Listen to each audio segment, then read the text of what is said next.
really think you have a chance against us, Mr. Cowboy? Hey, motherfucker, what do you like to do? Oh, I don't know. Play chess.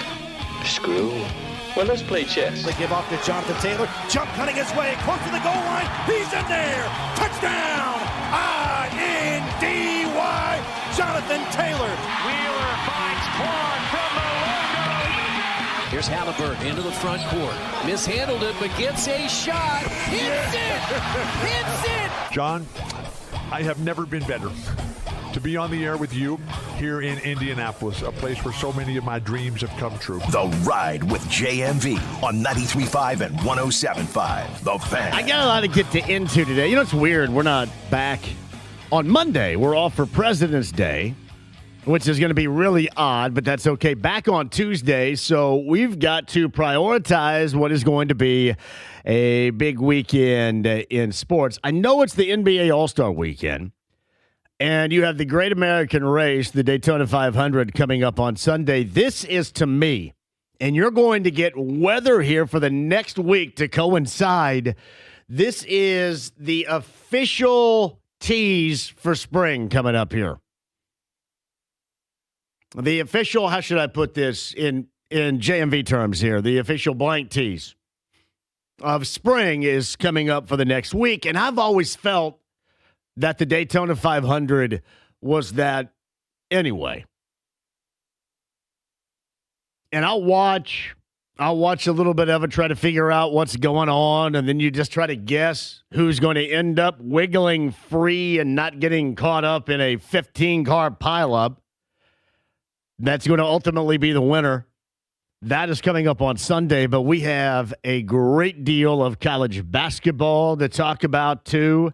Some big games coming up. Boilers and Buckets will join us in the 4 o'clock hour, getting us set for Iowa City.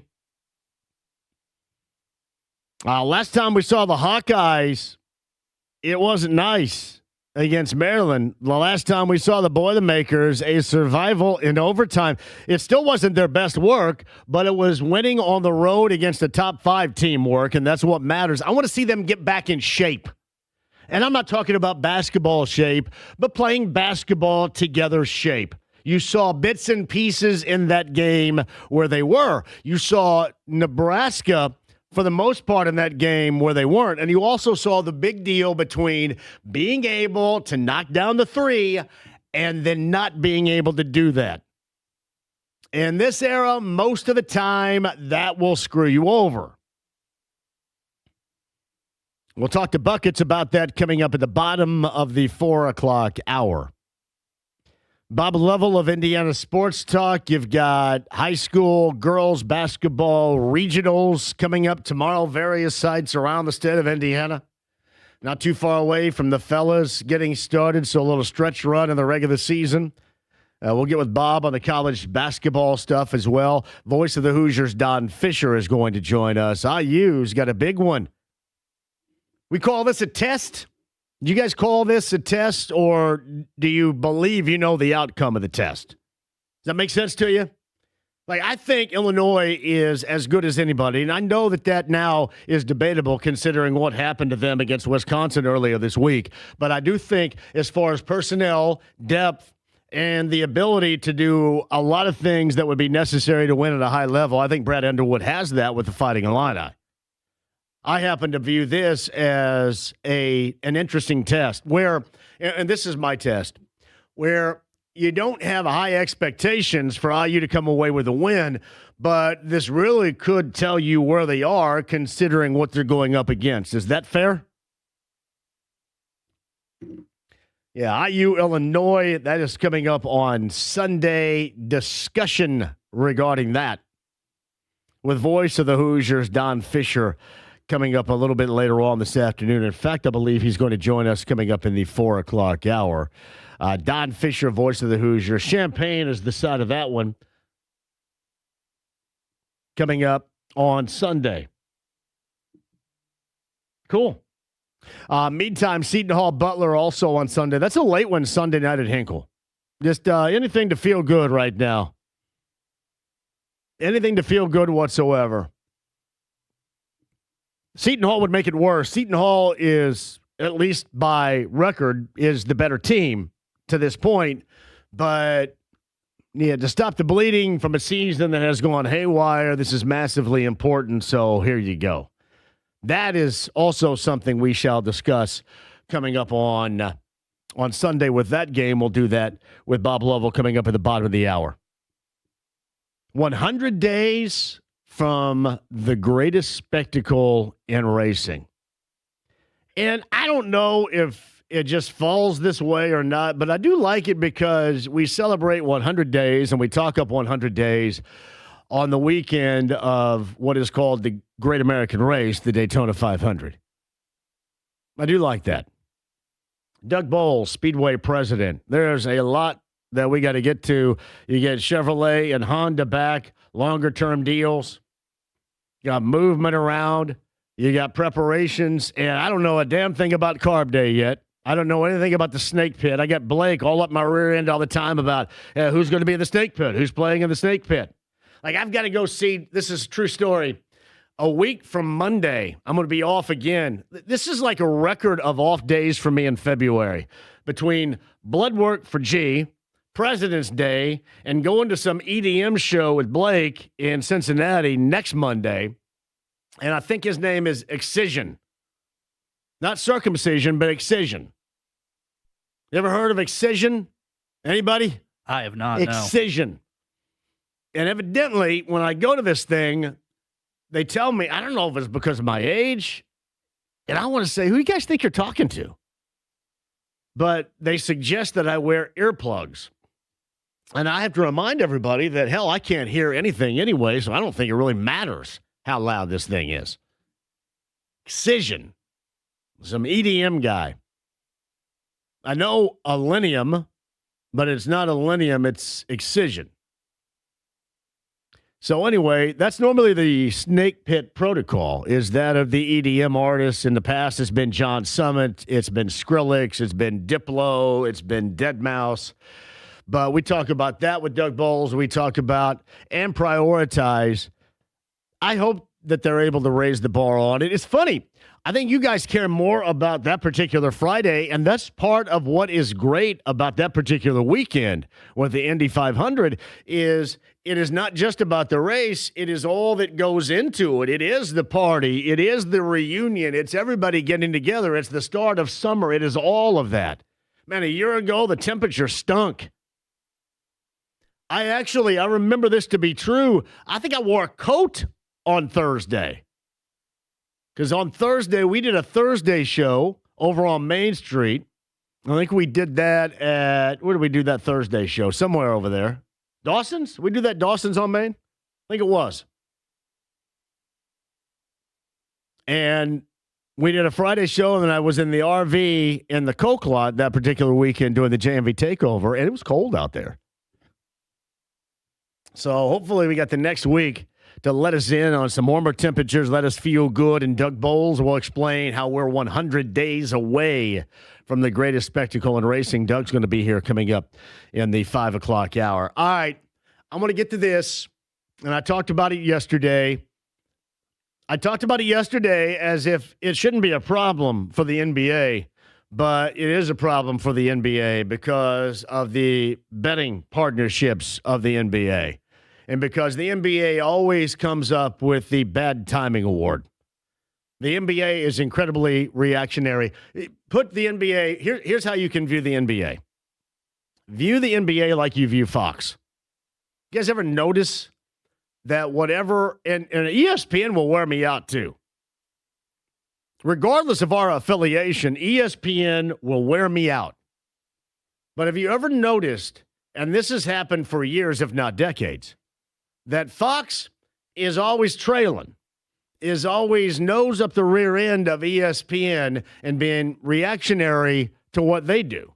Not really trying to carve out their own path, but being reactionary to what has worked in the past. That's why I'm sorry, I can't get down with, I love hearing John Tesh and Basketball Rock, but it never felt right with college basketball, even though college basketball is now professional basketball. It's never felt right. It's always felt odd, and it still does. It feels much better now with NBA. But Fox is always like trailing, always being reactionary, never really starting anything, never really creating anything, kind of playing off the ideas of others. If ESPN has a 5-person panel, discussing tanking in the NBA, then they all have the shows and they're all just like ESPN. It's like, here's the level here and here's the level here. And that's always driven me nuts. You have a platform. Come up with original ideas on your own. What's wrong with that? It's tougher. I agree with this. It's more difficult now than ever, considering anybody can start their own show, their own podcast when they want. It's tougher now than ever to be original. When you think about what I do on Saturday night, for example, there's no originality. It's just a lost art of radio. It's a lost art of radio when radio, especially local radio, found the technology where they could half-ass and eliminate jobs, or half-ass something and not be there live, not be community-related, and be live there for you wherever you are. When they found out that there was a cheaper route because of technology, they took it. And I said, bull crap to that. I'm going to go in, and we're going to do 6 hours every Saturday night of old school music radio, which, by the way, is dying. We're going to do that and stir the echoes of when radio was great. And that's why that works. And that is an incredibly unoriginal idea that has become original because we're so far away from that now. The NBA, much like with Fox or much like with a lot of things now, is incredibly reactionary. The NBA reacts to their betting partners going, hey, we can't have this. We can't have this so-called. Look what Utah's doing. And I don't even have to think that is one of the larger deals. It is because it's monetary. But the other way that they're reactionary is everybody this week has been screaming, I'm not watching this. I'm not doing that. This is not real. We're not getting the real deal. Dan Patrick, they have to win me back. Our good friend Bobby Marks talking about how the game is not being lived up to by the Jazz. Now, there was no mention of the Pacers in this, but being reactionary, and this is how the NBA looks. The NBA looks bad, and believe me, I love the NBA, but they look so bad in this because by the time they decide to hand down fines on what they would like to call, tinkering with the integrity of the game. So I guess you're going to have, like Rick Carlisle in the future is going to have to check with the NBA and make sure they're okay with the starting lineups and the clock that they get. My ass. Seriously? I'm sorry, NBA. You haven't gone through what we've gone through around here. All right? So you just sit up there in your ivory tower and shut up. You haven't gone through what people have gone through around here.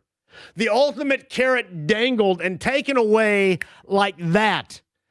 And you have a team that is fighting to get back to that point and trying to do their best as a small market team to make great decisions because they're not like the Lakers. They're not going to have the NBA's help. Going to make sure the Lakers are all good in all this because that's what people care about. You're not going to find Nico Harrison trading one of the best players in the world for spare parts and broken parts, for that matter, just to replenish the Lakers as they did a year ago, which is funny because it still hasn't worked. But it's incredibly reactionary to the court of national public opinion. And in the world of bad timing, this fine gets announced on the heels of the Pacers winning at Madison Square Garden in overtime and going back-to-back from the Garden to the Barclays Center and beating the Nets. That's something they probably would not have done had they been full strength. That is so incredibly stupid sounding, I can't even tell you. But I'll try. This is not me defending the Pacers. This is me defending, hey, leave this team alone. What do you expect them to do? They've lost most of their team. They played without. It's not like there's any history to this. I would think that the Jazz are completely different. They've had a 31-year-old dude that has shouldered the load. Hey, watch how they play. They play differently. There is a lot more taxing on a guy like Siakam. There's a lot more wear and tear. Yet you let other teams, you let LeBron James, you let all these stars get away with this bull crap over the course of the year, and now you decide to flex your so-called muscle? I mean, it's $100,000. Who cares? But it's stupid. The integrity of the game. And as Jake and I were talking about, we were talking about how OKC's blowing the whistle. And I've mentioned this before. If you're out there and you're trying to gain an edge, you're out there trying to gain an edge. And I even tried to justify yesterday, and I think I did justify why you shouldn't be disappointed if the Pacers win. And one of the reasons that I was compelled, I like the fact that the Pacers got themselves big. They got a 5 for the future. That's great. But I did not want them to compromise this selection because that's why you're able to go through all this losing with a little bit of acceptance, is because you know the payoff on the other side is going to be you being able to get a top 4 pick. And maybe you end up being fortunate in a season in which you have 4 really good guys right there. But now you've compromised that with that deal, and that deal's not going to look nearly the same if you don't cash in on 1 through 4. Think about that last year. Nico Harrison traded Luka away, and much to the outcry of absolutely everybody, and then all of a sudden Dallas ends up getting the first overall selection so they could get Cooper Flagg. That's weird, right?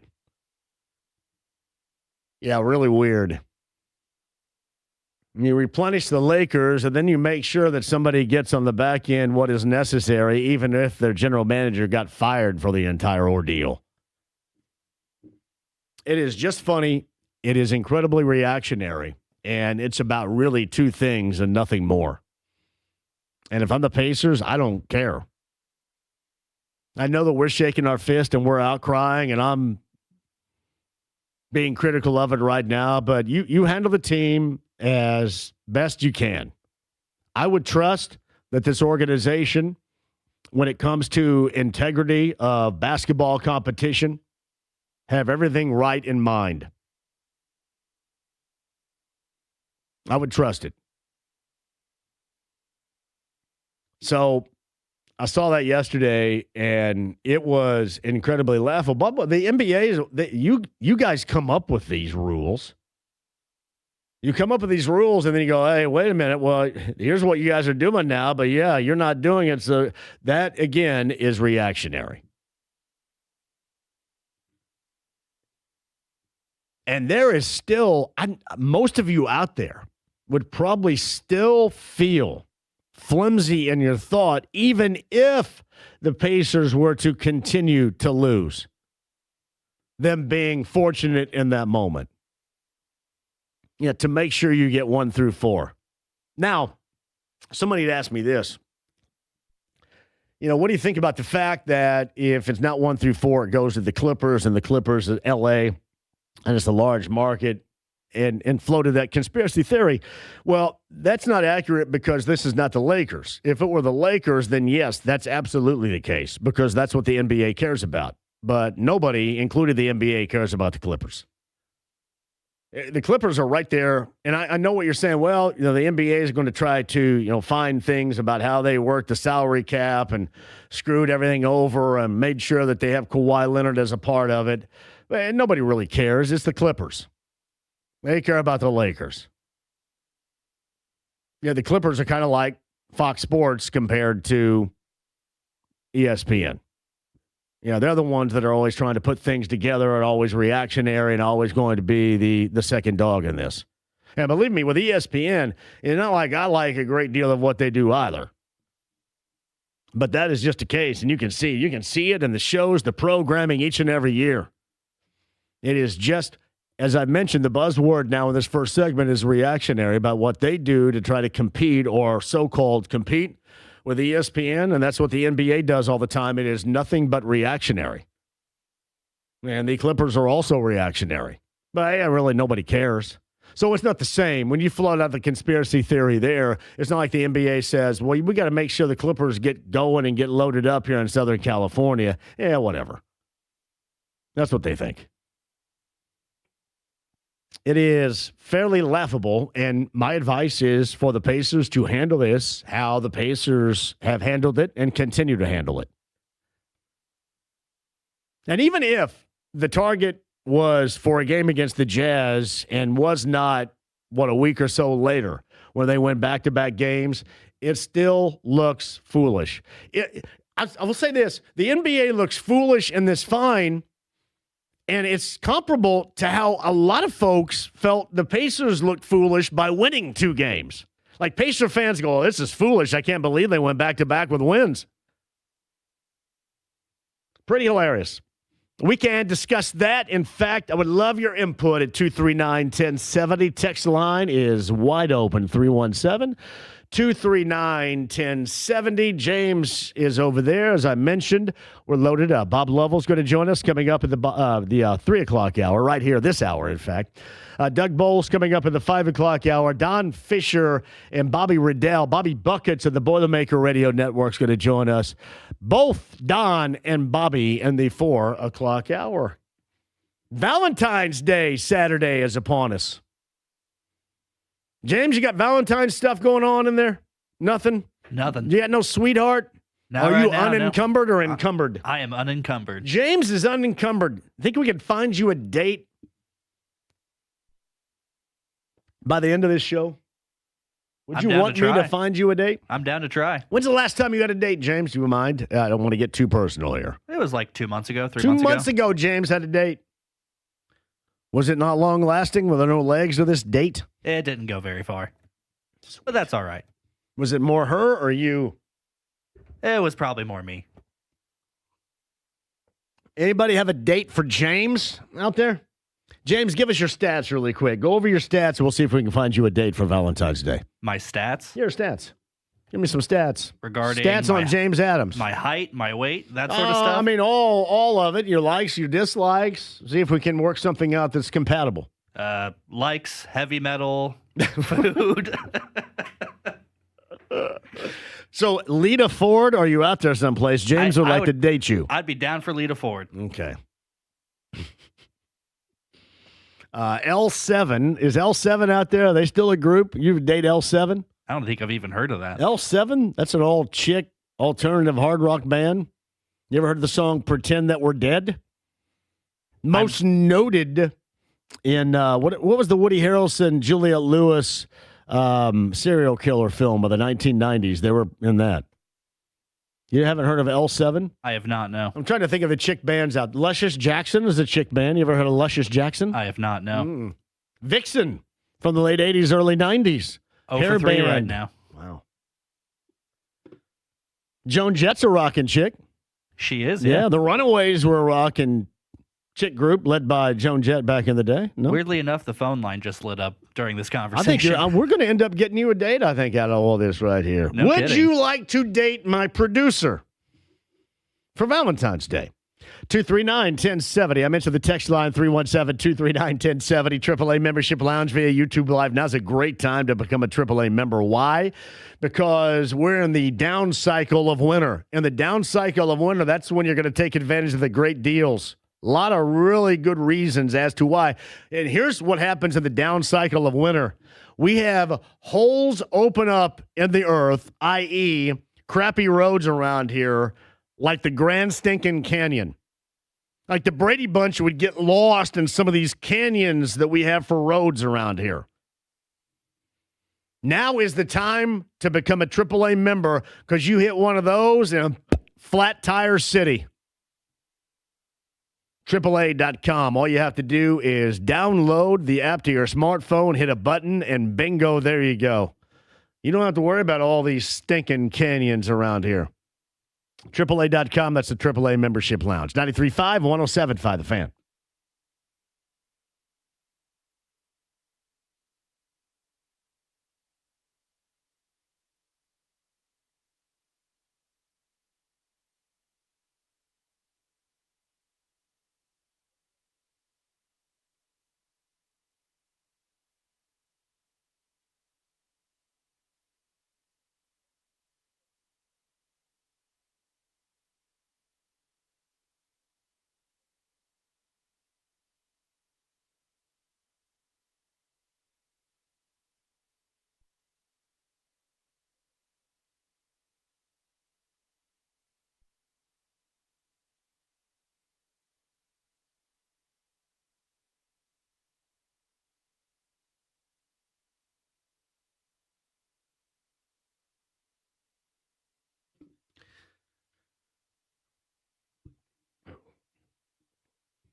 Yeah, this is a true story right here from me. This was my thinking back in the day. And shout out to Big Red Liquors, powers the JMV Takeover every Saturday night. It will, coming up tomorrow night for the love and dedications of Valentine's Day on B105.7. But the gift of alcohol, the gift of spirits, of wine, was always really important to me for Valentine's Day because normally in private moments in which you're celebrating with these things, I look a hell of a lot better, right? Big Red Liquors can help you guys look a hell of a lot. No, I don't know if that should be my angle this weekend, but it can be. Big Red Liquors can help you look a hell of a lot better. Get supplied up this weekend, too, for your significant other. Maybe it's her favorite wine, right? Maybe it's her favorite spirit.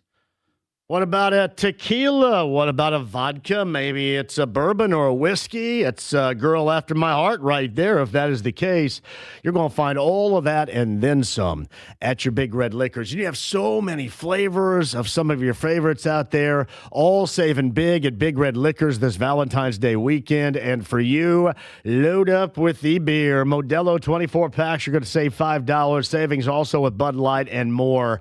Ice cold and ready to roll with Big Red Liquors. Big Red Liquors, 100-plus locations, state of Indiana, one near you. For Valentine's Day, there is nothing better. Never forget a great Valentine's Day gift, a bottle of wine to her from you, fellas, from Big Red Liquors, 100-plus locations. To find the one nearest you, that's BigRedLiquors.com.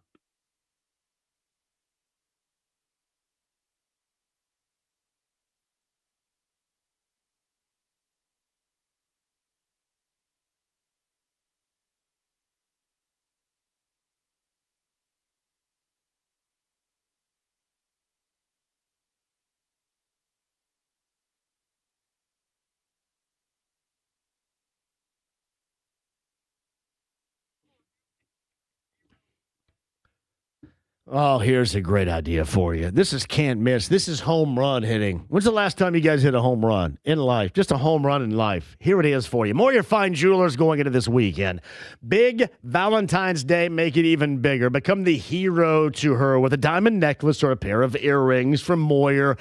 And Moyer, Dan and the gang are going to throw in chocolates from DeBrands and roses from McNamara Florist with your purchase. 3 gifts, 1 stop. No stress. Moyer makes you look like the hero. I'm just trying to make sure that you go the right direction here, and that's with Moyer Fine Jewelers for Valentine's Day in Carmel. Again, with your purchase of an incredible piece of Valentine's Day jewelry, Moyer will throw in chocolates from DeBrands and roses from McNamara Florist with your purchase. That's Moyer Fine Jewelers in Carmel. Hey, do that right now. Be a hero. Hit that home run.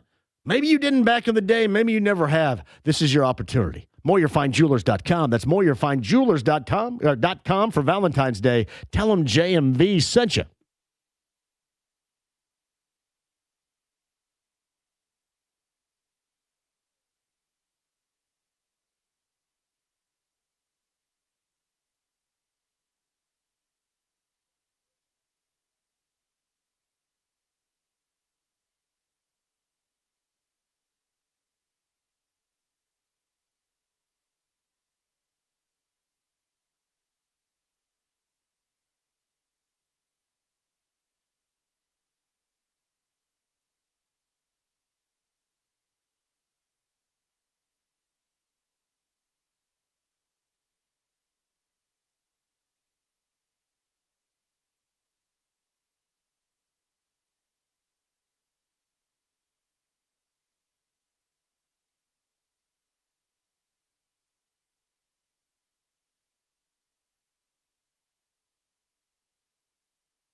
The Ride with JMV. We have the holy hand grenade. Yes, of course.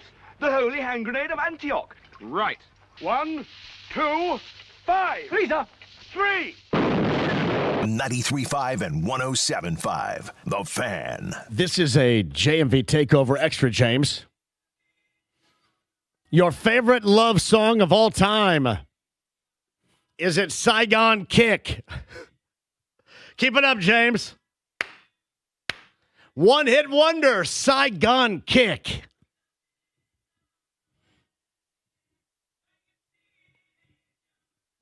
This is called a power ballad, James. This is at the top of the list of all-time great power ballads from Saigon Kick, Coral Springs, Florida. Formed in 1988, and their biggest hit, Love Is on the Way. Number 12, I think, was the peak in the Billboard Hot 100. Saigon Kick. I'm actually kind of shocked this is from the 90s. It's just a smidge. It's more noted. This was right toward the end because there was a lot of help. Like alternative rock helped bury hair bands, and this was power ballad-wise noted as a hair band. And then Beavis and Butthead with Stewart the Nerd wearing the winger shirt really, Mike Judge buried hair bands back then. Big time. Favorite love song of all time, and who knows, maybe for Valentine's Day weekend, we play that. Meantime, on the Andy Moore Automotive Group hotline, there's no love lost between me and my next guest right here. Longtime friend of the show from Franklin, Indiana. Bob Lovell is with us from Indiana Sports Talk. Hello, Bob. John, how are you? How are you spending Valentine's Day tomorrow? I don't know. Do you recognize it anymore, or is that something that's long past? What's the implication here, that we're old and no, there's no doubt. By? There is no doubt. I've always been a Valentine's Day half-asser, Bob, to be honest with you. Yeah. You know what, John? My beloved wife Penny and I are both 74, both still madly in love, but we have kind of let this holiday sneak up on us. So as we speak, we don't currently have any plans, but that could quickly change. Well, you've got a lot to do. You got a lot going on. You got college basketball, which is a fantastic weekend of that. You get racing that starts down in Florida at Daytona with the Great American Race, and you've got girls' high school regionals with some juicy matchups throughout the state of Indiana coming up tomorrow, Bob. It is a big weekend. There's no question. And you mentioned the girls' regionals. They're as you point out, there's some great matchups. Frankly, it's one of those great days. I always think that semifinal Friday is the best day of the year in both basketballs, boys and girls. But I think with the regionals now, when you play a one-game regional, I think that's an interesting day. There's a whole lot of drama, obviously, around the state. I do want to ask you this, though. Do you like the one-game regional? Because I don't. Does that mean that I live in the past, or do I have any accuracy in making a statement like that? Well, first of all, you do live in the past. I do, yes. I don't necessarily see that's wrong. I understand, too, because, the only music I listen to is from the 60s, the 70s, and I don't maybe sneak into the 80s. Sure. But beyond that, I live in the past musically, but I think it kind of addresses some concerns that people had around the state when they went to this. It hasn't been done very long, so I'm not so sure you can pass judgment on it yet. But it is, in fact, different. I'm from the era where you played a one-day regional way back in the day, and I was lucky to be in a couple of them. So, it's a change, but I think that the emphasis now is that you get that.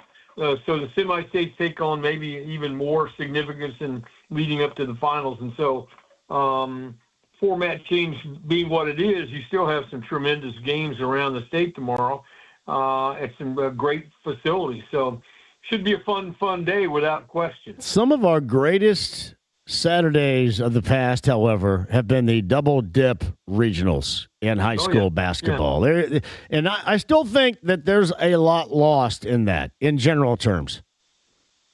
Well, I mean, having played I played back in the day when the sectionals were you had to win 2 games in one day to win a sectional. So I got all that. And again, I played in a couple of regionals 100 years ago. And we knew going in we weren't going to win the first game. So we were playing that game as our last game. But you're right. I mean, look, it's tough. I mean, you win 2 games in one day. That is really, really hard to do. It's a tremendous strain on you. So much is up to the draw. Did you get the first game or the second game, and all of those kinds of things that come into play. And so those elements are gone. But again, you have more time to prepare from a coaching standpoint. You get through the sectional. It's such a grind. You have time to prepare. You have an entire week to focus on one opponent. And so there are trade-offs, I think, on both sides. So Bob Lovell of Indiana Sports Talk has you covered throughout tonight and tomorrow night, and certainly tomorrow is when the girls' regionals will take place again throughout the state. And, being down near me, you got CG still unbeaten. I don't know a great deal about Pendleton Heights, but people around me tell me that they have a good squad. I would echo that. They are good. Clearly, Center Grove is on one of those magical runs, plays a tremendous schedule.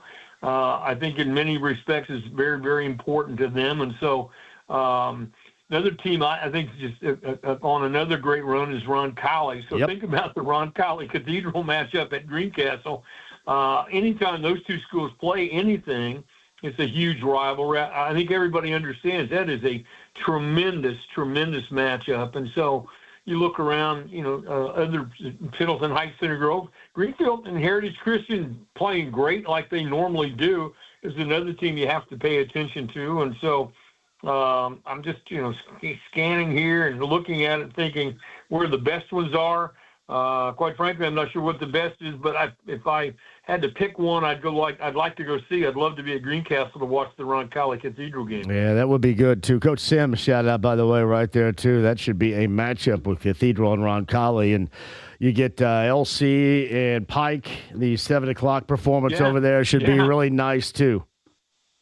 I don't disagree. I think that's a great venue to see 2 fantastic basketball games. Those are 4 powerhouse teams, well coached, well drilled, tremendous talent, some tremendously talented young ladies. And so you got a free day and you can get over and see a great facility, an underrated facility. The McAnally Center is a great place to play basketball. It's Bob Lovell of Indiana Sports Talk tonight. Tomorrow night's got you covered. You'll be talking some Boilermaker hoop. So fresh off an overtime win earlier this week at Nebraska, top 5 team at the time with the Cornhuskers. That was nice to get back on track. And I say back on track because they had won the previous game, but they hadn't looked good. And they looked better in spots, but still not a complete game. Be nice to see how they look in Iowa City coming up tomorrow against a Hawkeye team that's got to be hurting after that 7-point loss to Maryland earlier this week. Yeah, I just think that the Nebraska game, as you pointed out, and I think all of us recognize it, it's a big win for them. It's a big win if you can continue to play that way. It's a long season. You've been at or near the top of the polls the entire year. The expectations are unrealistic in some respects to do what they're doing. They're a good basketball team. I'm not sure how much better they can get. They still have some deficiencies. I think Matt would tell you that they don't defend like he'd like them to do. They're inconsistent offensively at spots other than the big 3, so to speak. And so I thought it was a great win. I think the great thing about it is how they just battled it out, grinded it out, made plays down the stretch when they needed to. And so there's a lot of basketball to be played, but that was a very, very important win for the obvious reasons. And now, again, as I said, it's only big if you can back it up. So can you do it? Can you do it again coming up tomorrow? That's the question. And that's why they play them. But that's one of the big things you have to think about. You're at a point in the year where you really don't have much margin for error. You need to be building and growing and heading in the right direction, and I think they are. But I think they're really having to work awfully hard to get this done. So Bob Lovell with us. I know you would know a great deal about this, and so I see Greg Racerall now walking across the parking lot would also know. IU Indy with a first-year head coach and really a fun style of basketball to be played. I know they lost last night by 3 at home to Northern Kentucky. How do you see that program evolving? And is this a style of play that can attract players, thus also get some wins here in the not-so-distant future? Do you like the direction in which that program's going right now? Absolutely. 100% like what's happening. I think Ben Hallett is a name people are going to know in terms of coaching in our state. He's a great guy. I mean, he does have a unique style of play. It's the system, as they like to refer to it, and it's high volumes. You'd love it. You know, they may need to recruit you, and they're looking for specialists. They may need to recruit you because they take a lot of threes. They press the entire time. They're a high-volume three-shooting team, and you know, it's a system that has worked great for Coach Hallett at the Division II level. A lot of Division III teams run this kind of system and have success with it. It's fun. You engage a lot of people. You substitute 3, 4, 5 at a time sometimes. Crowd gets into it, and so there's a lot of positives about the system. I think the issue, like anytime you take over a program, I went through it when I went there 100 years ago, is your talent level. You know, you need to recruit. You need to bring in better players. No offense to the current players, but you need to you're always at a college level trying to increase the level of talent and the number of talented guys. So you're working on depth and talent, and that's what they have to. That's their task is to get better in that particular area. But the style itself and what they're trying to do, I'm 100% behind it without question. Bob Lovell's got you tonight. Indiana Sports Talk tonight, tomorrow night, across the affiliated stations in Indiana on Network Indiana. And Bob's on the Andy Moore Automotive Group power line. Always a pleasure, Bob. You have a fantastic weekend. Enjoy Valentine's Day, and we'll do it again next Friday. Thanks for having me, John. Have a great weekend. Bob Lovell, Indiana Sports Talk. By the way, top 25 college hoop tonight. Michigan State, Wisconsin from Madison. That's the Fox game tonight at 8. We talked to Josh Schertz earlier this week. Number 18, St. Louis and Loyola of Chicago. If you've not seen Goggles and the Billikens yet this year, tonight's an opportunity. 8:30, that game is on ESPN2. And Ohio and number 23 and 24-0 Miami of Ohio. And if you've not seen them play as of yet, they are fun as hell to watch. And I know Greg, in that day he was in for me on Wednesday, there's some Indiana flavor there from Carmel. Pete Suter is on that team. I think he had Pete on the show on Wednesday. So shout out to Pete. Trying to look at all the Indiana ties that they have. A little Fishers, a little Evansville. For Travis Steele of Miami of Ohio. Well done. Quick break. We shall return. That's your top 25 action for a Friday if you care to check it out. By the way, Michigan State, Wisconsin, Fox, St. Louis, Loyola of Chicago, ESPN2, Ohio, Miami of Ohio, ESPN tonight at 9 o'clock. Quick break. We'll come back. Buckets, Don Fisher, Doug Bowles, all still to come. Do not go anywhere. Your favorite Valentine's Day love songs of all time. Maybe we'll play that. And are we still actively trying to find you a date? By the way, Lita Ford, 67. Is that out of your age range? That might be a little bit out of the range. Lita Ford, 67. We may have to work a little bit lower than Lita Ford, right? We're going to find you a lady rocker. Unless someone has a time machine, then I'm all set. How about Shirley Manson? How old Shirley Manson of Garbage? She's got to be my age. She's probably 50-something, close to 60. I was always attracted to Shirley Manson. Garbage. How about... Shirley Manson's 59, by the way. 59, a little bit older than me right there. I'll get you some more lady rockers right here. In the 90s, had a lot of lady rockers. It was for you, James. A lot of rockers that are 30 years older than me. Yeah, but yeah, there's no doubt. That's why I bet you I don't know where even Luscious Jackson came from in my head right there, but there it was. Quick one, we'll come back. Your calls at 239-1070 on this Friday with 93.5 and 107.5 The Fan.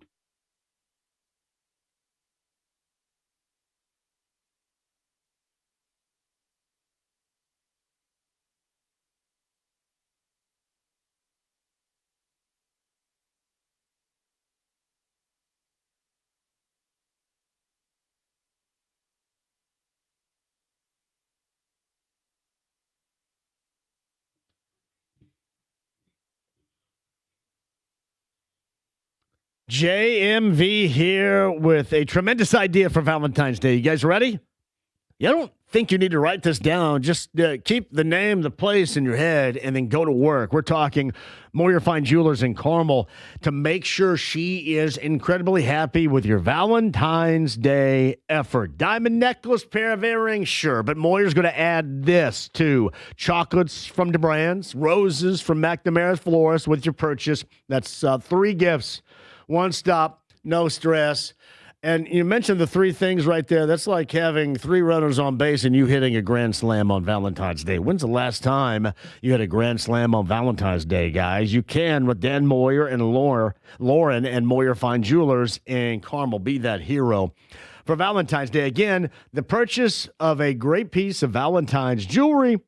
And Moyer's going to throw in chocolates from DeBrand's and roses from McNamara Florist with that purchase. Moyer Fine Jewelers in Carmel. Hey, do that right now. Even if it's last minute, the effort is big time right here, and this is the effort being shown from you. Moyer Fine Jewelers in Carmel. That's MoyerFineJewelers.com. MoyerFineJewelers.com. Tell them JMV sent you.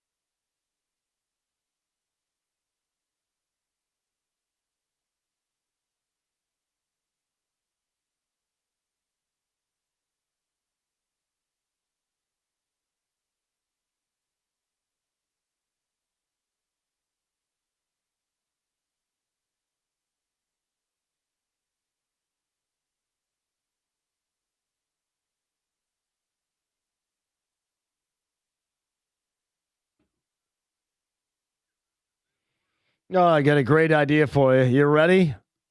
Premier Weight Loss. Premier Weight Loss for a year and a half. That's a weekly injection now. I'm utilizing Zepbound.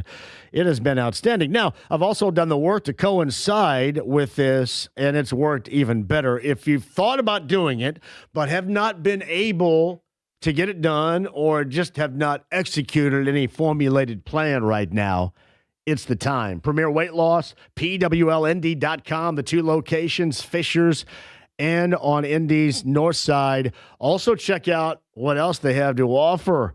The skin tightening, Botox. Try this too, the electric toning mechanism. I have used that. It is outstanding. It really is. All these different things that are also great for Valentine's Day, and great deals leading up to Valentine's Day on all the above right now. So you're going to save big on getting your start, and whatever phase you want to get that start with Premier Weight Loss, and especially if you do it before Valentine's Day. But keep in mind, Valentine's Day is tomorrow, so get started today at Premier Weight Loss online. Tell them I sent you. PWLND.com, 317-643-4444. Again, 317-643-4444. That's PWLND.com today.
The Ride with JMV. I am the cream, yeah. The cream of the crop. And there is no one that does it better. 93.5 and 107.5. The Fan. I think Mike Epps has a comedy show down at the Fieldhouse tonight. Is Bargatze is tomorrow, right? Mike Epps and friends at Cambridge Fieldhouse later on tonight. Valentine's Day is tomorrow, so we'll do a lot of dedications, I'm sure, on the JMV Takeover for the love. Mint condition would be one of those. Very nice. Jim McCann in Southern California remarked this on the text line of 317-239-1070. At JMV, no love loss means there's a mutual dislike, animosity, or hate between two people. I thought you and Bob liked one another. I said that as a joke, by the way. So we do like one another very much. JMV, you probably covered this. Oh, hold on.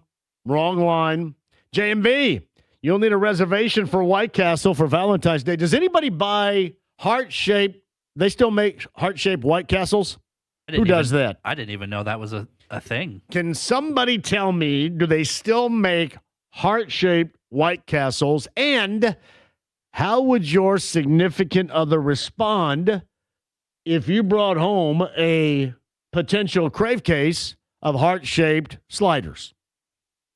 Let's find out if that's true. Almost feels like you're wishing, like giving them ill wishes or ill will towards them. I'm just curious. Is this true? Back with you on the other side. Jeremiah is going to lead coming up next, too, in the 4 o'clock hour. Don Fisher, buckets, Doug Bowles, and a lot more. I want you to stay right there on this Friday. It is glorious looking outside. Thank you very much for the next week. I think we're going to get a little bit of glory in some sun and some warmer temperatures, and we deserve it. Hour number 2, you deserve it. 93.5, 107.5, The Fan.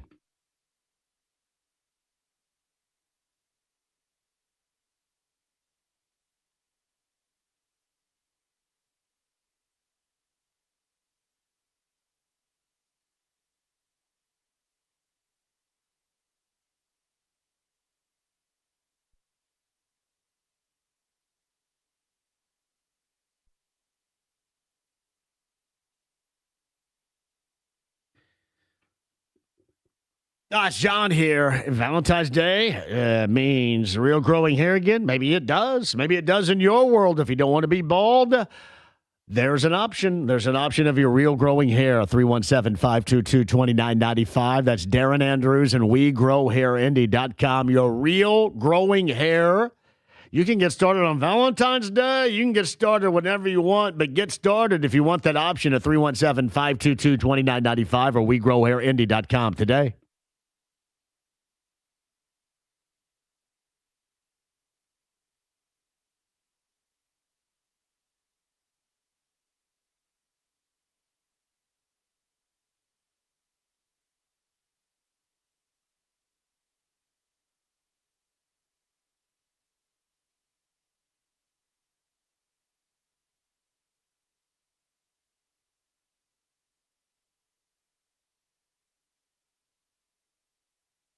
Andy Moore, Buick GMC, 131st State Road 37 in Fishers. Eric Wilson is going to set you up with the inventory and the incentives to buy along with the service after the sale. All 3 aspects that will give you the feeling you have gone through because you have the best car buying experience ever. One place, my friend Eric Wilson. Call him today.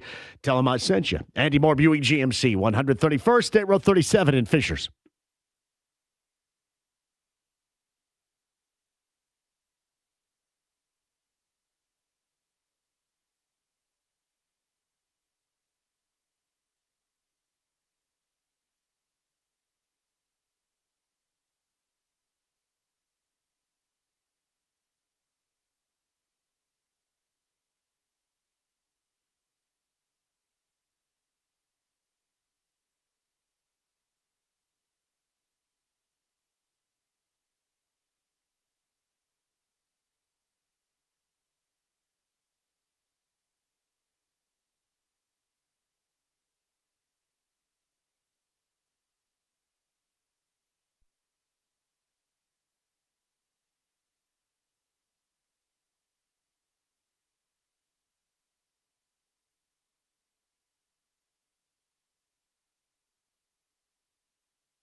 The Ride with JMV. Here's Johnny. Don't. David Letterman. Hi, David. I'm Grandpa. 93.5 and 107.5. The Fan. Crank it up for me, James, right here. This is me. And I don't work for nobody but you. I'm just a love machine. Hey, a hug and kiss and fiend. One of the greatest moments in film history was Up in Smoke when Cheech is singing this. The Miracles, everybody, I think from 1976. This is not a love song. I was looking up a little bit earlier for Valentine's Day. People think that slow songs are all love songs. The top 15, this is according to Yahoo or something. Top 15 songs that people think are love songs and actually aren't love songs, which is pretty classic right here. Number 1, I Will Always Love You by Dolly Parton, which was remade by Whitney Houston. James, go ahead. 1975, not 76. Oh, that's why I said 75. Dr. Correcto over there. Oh, yeah. The Miracles Love Machine, 75.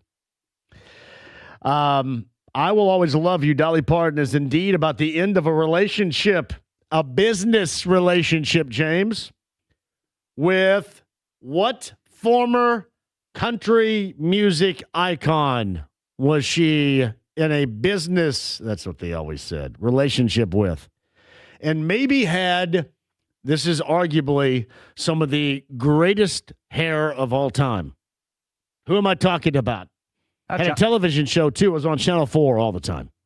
Johnny Cash. Porter Wagner. I don't even know who that is. You got to look up some pictures of Porter Wagner. Porter Wagner, her musical partner, and by the way, everybody loves Dolly Parton, and you should. Iconic for greatness on all levels. And maybe Dolly Parton may be the only person in history that nobody finds anything wrong with, that nobody says anything bad about, that nobody can be a jackass about. Dolly Parton may be that person. How much hair product do you think he has in his hair? Oh, that is a pompadour right there, my brother. Let me tell you. Porter Wagner. James Blunt, You're Beautiful, is not a love song. Always been portrayed as romantic, but even he thinks it's actually a bit creepy. It's about a guy who's high and stalking someone else's girlfriend on the subway. That's news to me. I love that. See, I should have been a songwriter because I could come up with this stuff too. Good Riddance, Time of Your Life, Green Day is on this list. Top 15.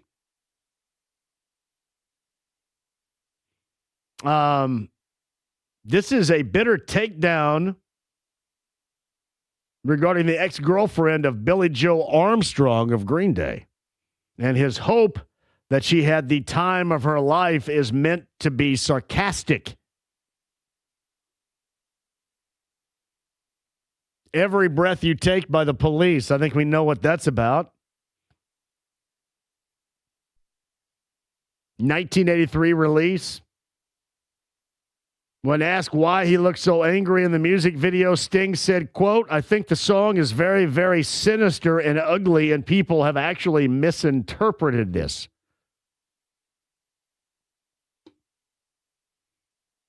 Here's one for you, too, and this became famous over the course of the the IU football season, the IU national championship season. Fernando by ABBA. The chorus of Fernando sounds for all the world as a love song, but listening to the rest of it makes it clear that it's about war. Quote, I had this vivid image in my mind of two old scarred revolutionaries in Mexico sitting outside at night talking about old memories. That's what ABBA said about their song Fernando. Fernando was just the name of their favorite bartender. Love songs that aren't actually love songs. I'm going to tell you what. It's like we're going back to the Super Bowl and Bad Bunny and all that. And, well, we can't understand because it's, all in Spanish.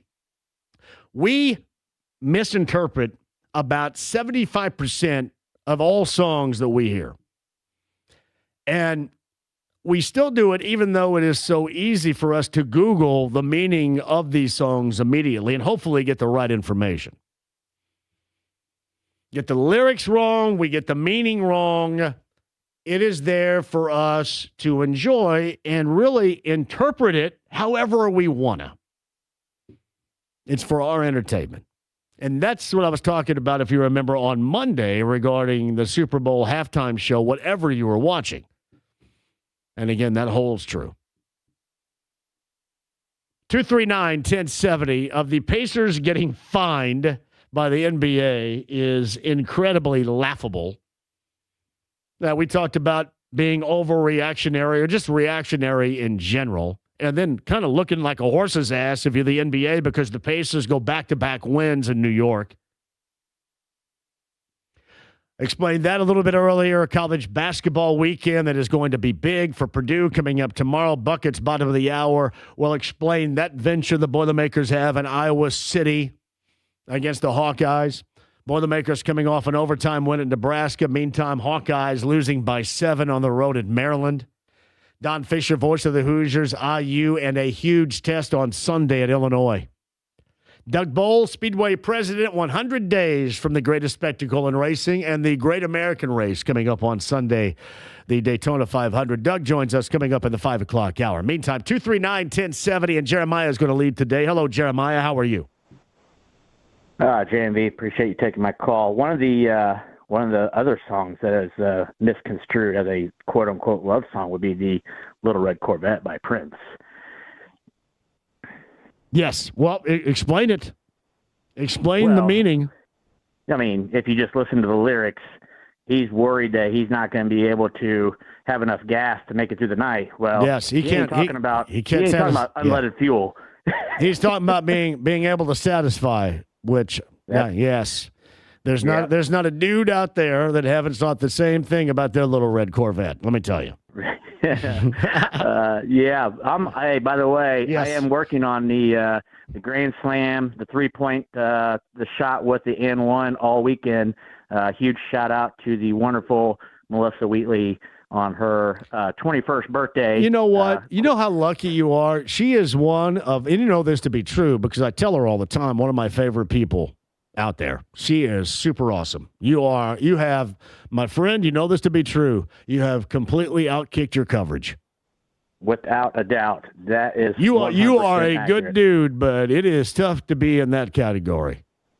It is. It's a high bar that she sets compared to everyone else. I think maybe Dolly Parton's got it just one notch above that, but she's a phenomenal woman, and we'll be calling in tomorrow night for sure. So Jim McCann in Southern California just sent me on the text line at 317-239-1070. Jeremiah, are we misinterpreting Whitesnake Slide It In? No. I think David Coverdale was trying to parallel park on a street in London, and that's how they came. I'm just making that up. That's not true. Seriously. All right. Well, happy birthday to Melissa. We'll hear from you guys tomorrow night. Definitely appreciate it, John. Thank you. Got that. Jeremiah at 239-1070. Brandon is going to check in coming up next in front of Don Fisher, voice of the Hoosiers. Hello, Brandon. Hey, John, how you doing, buddy? I'm fantastic, buddy. How are you? I'm doing good. I had a song I wanted you to play tomorrow night, but I don't know if it fits the category. It's Restless Heart. It's the JMV takeover. Everything fits the category. So will you play some Restless Heart tomorrow night for me then? Yeah. What is the song? Is it their big hit that was a crossover? What was it called? Why does it have to be wrong or right? Yeah, I can do that. You call up and I'll play that for you. Yeah, I was going to request it to all my friends for the Valentine's Day, but hey, this stuff about the Pacers getting fined, I think it's a bunch of BS, isn't it? I mean, I don't know about being BS. I just think that you could do that to anybody, and why the NBA chose that particular moment is more about, their partners in betting and just being overreactionary. And you end up kind of looking like an ass because the Pacers, when all this news comes down, are on the heels of winning 2 straight on the road, and trying to play guys through injuries and having an injury-riddled season. That's not the team to take to task about it. So it's just silly to me. Right, because, if I go see a game, I want to see the stars play, but, understanding what the situation They've had massive injuries. Like the Jazz are sitting guys to sit guys. The Pacers have had massive injuries. And and the NBA too, Brandon, the NBA set up these rules, so obviously teams are going to try to get the best advantage or edge they can. So in reality, it's the NBA's fault for how they put this down, and then they end up penalizing teams for trying to find their best path, back to being able to succeed. It really doesn't make any sense whatsoever, other than the NBA being reactionary and ridiculous, and we laugh at it. Right, because this Zubac, I'd like to see him play, but if he's got any kind of injury, the way I look at it is we're thinking about next year. Unfortunately, I'm thinking about next year. Let the Boston Celtics or the Knicks win their championship and enjoy it, because next year, John, I think we're going to be not somebody not to mess with, because with Zubac and Halliburton, I think it's going to be one heck of a year. I like your attitude, Brandon. All right, restless heart. You call in tomorrow night. I got your back, buddy. I sure will, man. Happy Valentine's Day to you guys, and you take it easy, Ben. You got that. That's Brandon. BT says, are you going? So the Pacers, it is Sycamore Sound Off on February the 24th. Indiana State Hat Night, James, when they take on the 76ers. I am going over, actually, to the final home game for the Sycamores. I'm going to go over to that. I think they play UIC, and they either sound a siren or sound a horn or ring a bell or hell something over there. I got to be careful. I'm hoping I don't have any warrants for me over in Vigo County. Hey, be careful. I don't want to let everybody know I'm going to be there. But that is going to be the final home game. That is the final game, in fact, right before the start of Arch Madness. And I will be over there for that UIC game. That is on a Sunday, too. Time has yet to be determined. But I did not see this. Indiana State University Hat Night coming to Cambridge Fieldhouse on the 24th. T. Shaw says, we'll get back to T. Shaw's comment in just a second on the Andy Moore Automotive Group hotline. Our good friend of the show, voice of the Hoosiers, who's got some work to do later on this weekend, Don Fisher, joins us. So whereabouts are we this afternoon, Don? I'm in Florida. Well, hell. Placida, Florida. Yeah. Well, you got about 2 hours to get your ass back here to Bargersville, buddy. What the hell? Well, I am coming back, but it won't be in time to go to our table, buddy. Man, son of a gun. Looks like me all by my lonesome at the bar. Yeah, well, take a picture. I will. I do. Absolutely. It seems like it's been forever since we've been there. I missed you guys a great deal. So how was Florida, by the way, too? Best weather that they've had down here for the last 4 days, so it's been really good. And we have played a lot of golf this week and had a great time. Yeah, it's funny when we have really unseasonably warm weather here.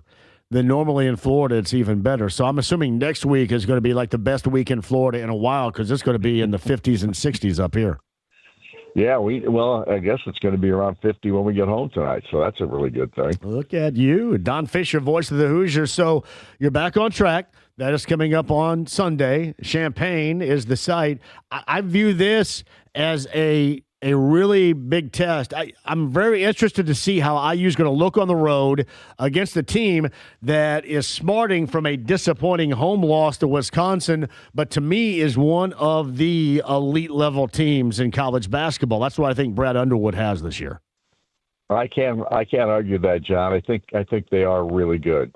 They've had a tremendous season at this point. Obviously, The loss to Wisconsin was something that they didn't expect, and they also got beat by Michigan State. So it's interesting. This is a basketball team that has all the talent in the world. They've got size, they've got athleticism, they've got really good players coming off the bench. So they've got it all, but it proves that the Big Ten is one of those leagues you can't overlook anybody for any reason. And if you don't play your best basketball, you've got a chance to lose. And, of course, Indiana has been able to win a couple of ball games here, 5 of their last 6. A couple of those in overtime, but you know what? They found ways to get it done, and I think that's why they've got a shot. It's Don Fisher, voice of the Hoosiers, on his way back again. That's a Sunday afternoon game. 1 o'clock is the tip time from Champaign. That means noon. 93 WIBC. The one thing that stands out, because we really saw this hamper Purdue about a month ago when the two teams played at Mackey, was the Illini on the glass, and in particular on the offensive glass, which is not the forte of IU. That is something that you're going to have to work really hard to make sure you don't get dominated, because Illinois can do that to you. Well, it's true, and the one way you keep them off the boards is to make shots. Yeah. Yes, that'd be nice. Indiana's capable of doing that. They're going to have. Illinois reminds me a lot, John, of the teams. The two times we played the Serbian team down in San Juan, Puerto Rico. They are long, they are athletic, they've got quickness and all those kinds of things, and yet Indiana found ways to win both of those games down there and got behind in both of them in a big way. The first one, I think they were down 23, cut it to 13 by halftime, came back in the second half and blew them out. But in the last ball game they played down there, they were down 20 at halftime and still found a way to eke out a victory at the end. So that's what I like about this team. They fight all the time. They're really good basketball players that play together, which is a huge part of being a good basketball team. And I don't think there's any question that Darren DeVries has done a remarkable job in getting the right pieces to fit, if you know what I'm saying. Yeah, and that's a constant, too. And yeah, I sat around and wondered why Sicily wasn't playing as much. And, you know, sometimes when he's out there, it looks justified because it's a freshman still trying to find his way a little bit. But it seems recently that DeVries is pulling the right levers in terms of helping this team get a win, whether we're talking about Wisconsin or Oregon, and really, you know, two different teams, but certainly both very important wins that you had to have if you're IU at home. That's true. There's no doubt about that. And finding ways to win ball games sometimes is a critical thing, and then being able to take advantage of a ball club that maybe isn't having a great season like Oregon and Indiana dominating them, especially in the second half. And I will tell you this too, John. You've got to have a guy that is the best player in your basketball team step up. And nobody's done that better in this league, in my opinion, this year than Lamar Wilkerson. He's just been spectacular, especially the last 10 ball games of the season. I don't know how many 40-point games you've ever called for an individual, but I cannot remember one time I've ever seen a guy get 40-plus who started the game missing his first 4 shots. That was incredible to me because he went on a heater. It is just incredible to watch. Yeah, and he didn't do it just one way. He wasn't just shooting three-pointers. He was getting to the rim. He was going to the free throw line because he was drawing fouls. He does it at every level of college basketball and finding ways to score to help his team. And like I said, I think he is, without question, one of the premier players in the country, at least from a shooting perspective. He missed 7 shots, so he missed 3 the rest of the way after missing his first 4. That's an incredible number. And the thing that really stands out to him about his offensive game, Don, is his patience. His patience with the ball, as you mentioned, to try to draw a foul, or his patience to try to find his spot, his comfort zone, to get a shot off. He's got a great deal of patience where you don't always see that with individual players, even if they're high volume scorers. Well, that's true. And he doesn't force a lot of stuff. I mean, he'll take some shots that you would not normally take. He takes maybe a 25 to 28 footer, 30 footer every once in a while. He'll shoot one of those, but he'll knock 1 or 2 of those down too. He takes it within the offense, and he does it, and it's just because Darren DeVries doesn't have any kind of a bridle on him to keep him from shooting those kinds of shots. He thinks that every time that shot goes up that there's a chance it's going to go in from Lamar's hands. And he's one of the few guys I think he feels that way about, especially right now, because this team hasn't shot the three ball that great except for perhaps Lamar in this last stretch. Nick Dorn's kind of been down here on the last 2 or 3 ball games, hasn't shot the ball as well. Tucker DeVries was in a really bad shooting slump there for 4 or 5 ball games, and now he's back a little bit, but still not dominating in that category. So right now, I can just tell you this team is playing the way they should be playing. I love the way Sam Alexis has stepped up and played inside. He's done a great job here in the last couple of ball games, scoring in double figures and rebounding well and being a major factor. And inside, he's had some ball games where he's had 5 and 6 blocks in a ball game here in the last 4 or 5 games. So this guy's really starting to take hold of that post position, and they need that. Yeah, and you're also able to win games. I know there are games that a lot of people suggest you should win, but you're winning games when Dorn, who went through such a hot streak, it's difficult for him to throw in the ocean right now, and you're able to get past that with guys doing their own work in other areas. Yeah, exactly right. So when you have to have other people step up, and that's the other thing about this basketball team. It seems to me like they've got a lot of the IU football team in them. They have complementary guys that step up and play basketball and do it in a way that really helps their ball club, especially when it's needed. And that's been kind of the theme here in the last 6 or 7 ball games of the season. They have found ways to start playing complementary basketball with one another. And that was really kind of their trademark when we were in San Juan. And I didn't really see that. We saw it against lesser teams, as you know, in the earlier part of the season. But we really didn't see that in the early part of the Big Ten campaign. And that's changed right now. And that's got to be the key for the rest of the season, I think. Speaking of the football team, 9 former Hoosiers at the NFL Combine. That is incredible. Just part of another level, another layer, if you will, of incredible stuff with that football program.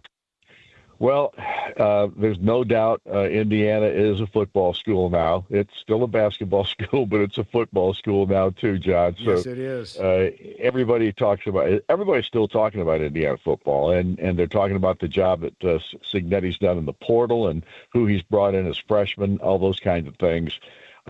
Indiana football is the talk of the country as far as college football is concerned, and it's all credit to Curt Cignetti and what he's been able to do. I was down with my mom getting blood tests on Wednesday for her in Bloomington, and she asked about Hoosier Hanks.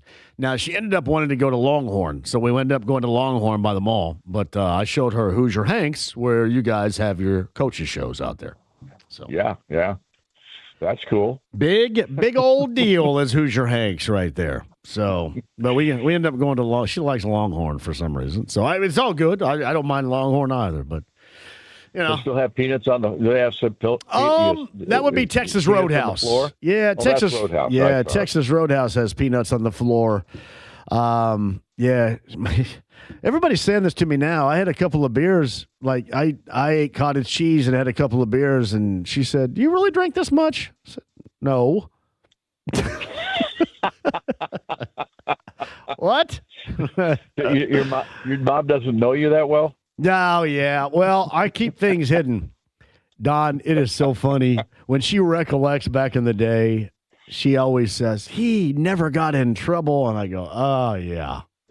So I was pretty good. I was pretty good about stuff back then. Are you telling me that you were covering that stuff up and she never knew? Can you? Well, you know about the existence right now, so I'm pretty damn good at keeping secrets, buddy. You know that. I do know that. I'm a good. I also know that you can give secrets away real quick. I can do, yes. If you get me a little bit loose, that might happen. All right, pal. You guys have a safe flight back, and we'll catch you coming up on Sunday in Champaign, and then back here next Friday. Don, thank you. You know, John, that we're flying back on a charter. You know that, right? Well, wait a minute. Whose charter are you flying on? Is this a Cook charter? Well, I can't tell you that. I can't tell you that. Oh, you can't? Why not? No, I can't. Well, I'm sitting right beside him. He's taking me to the airport. Why would I? I'm not going to do that. Can't tell you that. Was I right when I said that charter? No. No. I don't know what that charter means. Did you go to Florida with Carl Cook? Come on. No. All right. Well, you can tell me, I guess. I just am curious who you're on a charter flight with. I know you're curious. I know you're curious. You've asked that question before. Well, I've tried to get Tom Roberts to take me on a charter flight forever, and the dude never does, and we're friends. I don't know what the hell that is about. Maybe you're not as good a friend as you think. Well, I think I am. I just don't think I'm at the level of charter flight. Because if you remember, he and his lovely wife, Cynthia, they were at the upstairs pub when you and Buck came out that time back in November. He was there. So I've been begging for that charter flight and never received that. Well, I'll say something too. Please do. I'll say something to my friend to see if he'll get you on at some point, but I think there's probably little chance. Well, tell him I'm a really fun-loving guy. I will. I'll tell him that. Hey, safe travels, and get back here so we can get our table going on next week or something, okay? Well, you can't be next week because you guys play Purdue on a Friday night, so forget that. Yep. So We'll figure it out. We'll figure it out. All right, pal. Safe travels. See you, John. Voice of the Hoosiers, Don Fisher on the Andy Moore Automotive Group hotline. Yeah, Tom Roberts, who I think is retired from Cook now, has always promised a charter flight and never delivered. Never. By the way, too, noon is the pregame show, 93 WIBC. That's on Sunday as IU's on the road in Champaign versus Illinois. That tip time, 1 o'clock. All right, Purdue, Iowa City coming up tomorrow. Bucket's going to join us on the other side. 93.5, 107.5, The Fan.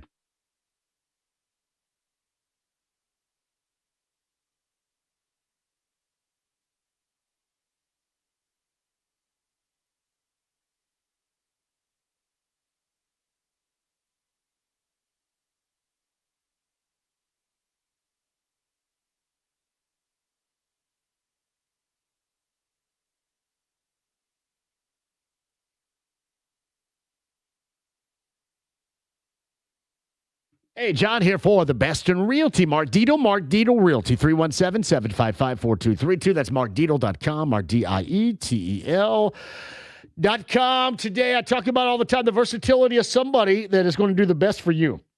And honestly, going to get done what you need to get done. Because not everybody has the same story in terms of what is necessary. For example, maybe you're an empty nester. You've had kids go off to college, and now 6-7 months later, you're realizing you just simply don't need that much space. That's why you go with the best. And Mark Dietel at 317-755-4232. Mark Dietel's the only real estate expert I trust and recommend with the sale of my home. Mark Dietel guarantees your home sold at a mutually agreed upon price and deadline, or he will buy it. Pick your move date. There are no long-term contracts, and you can cancel at any time. It's Mark Dietel Realty, 317-755-4232. That's markdietel.com, markdietel.com today.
The Ride with JMV.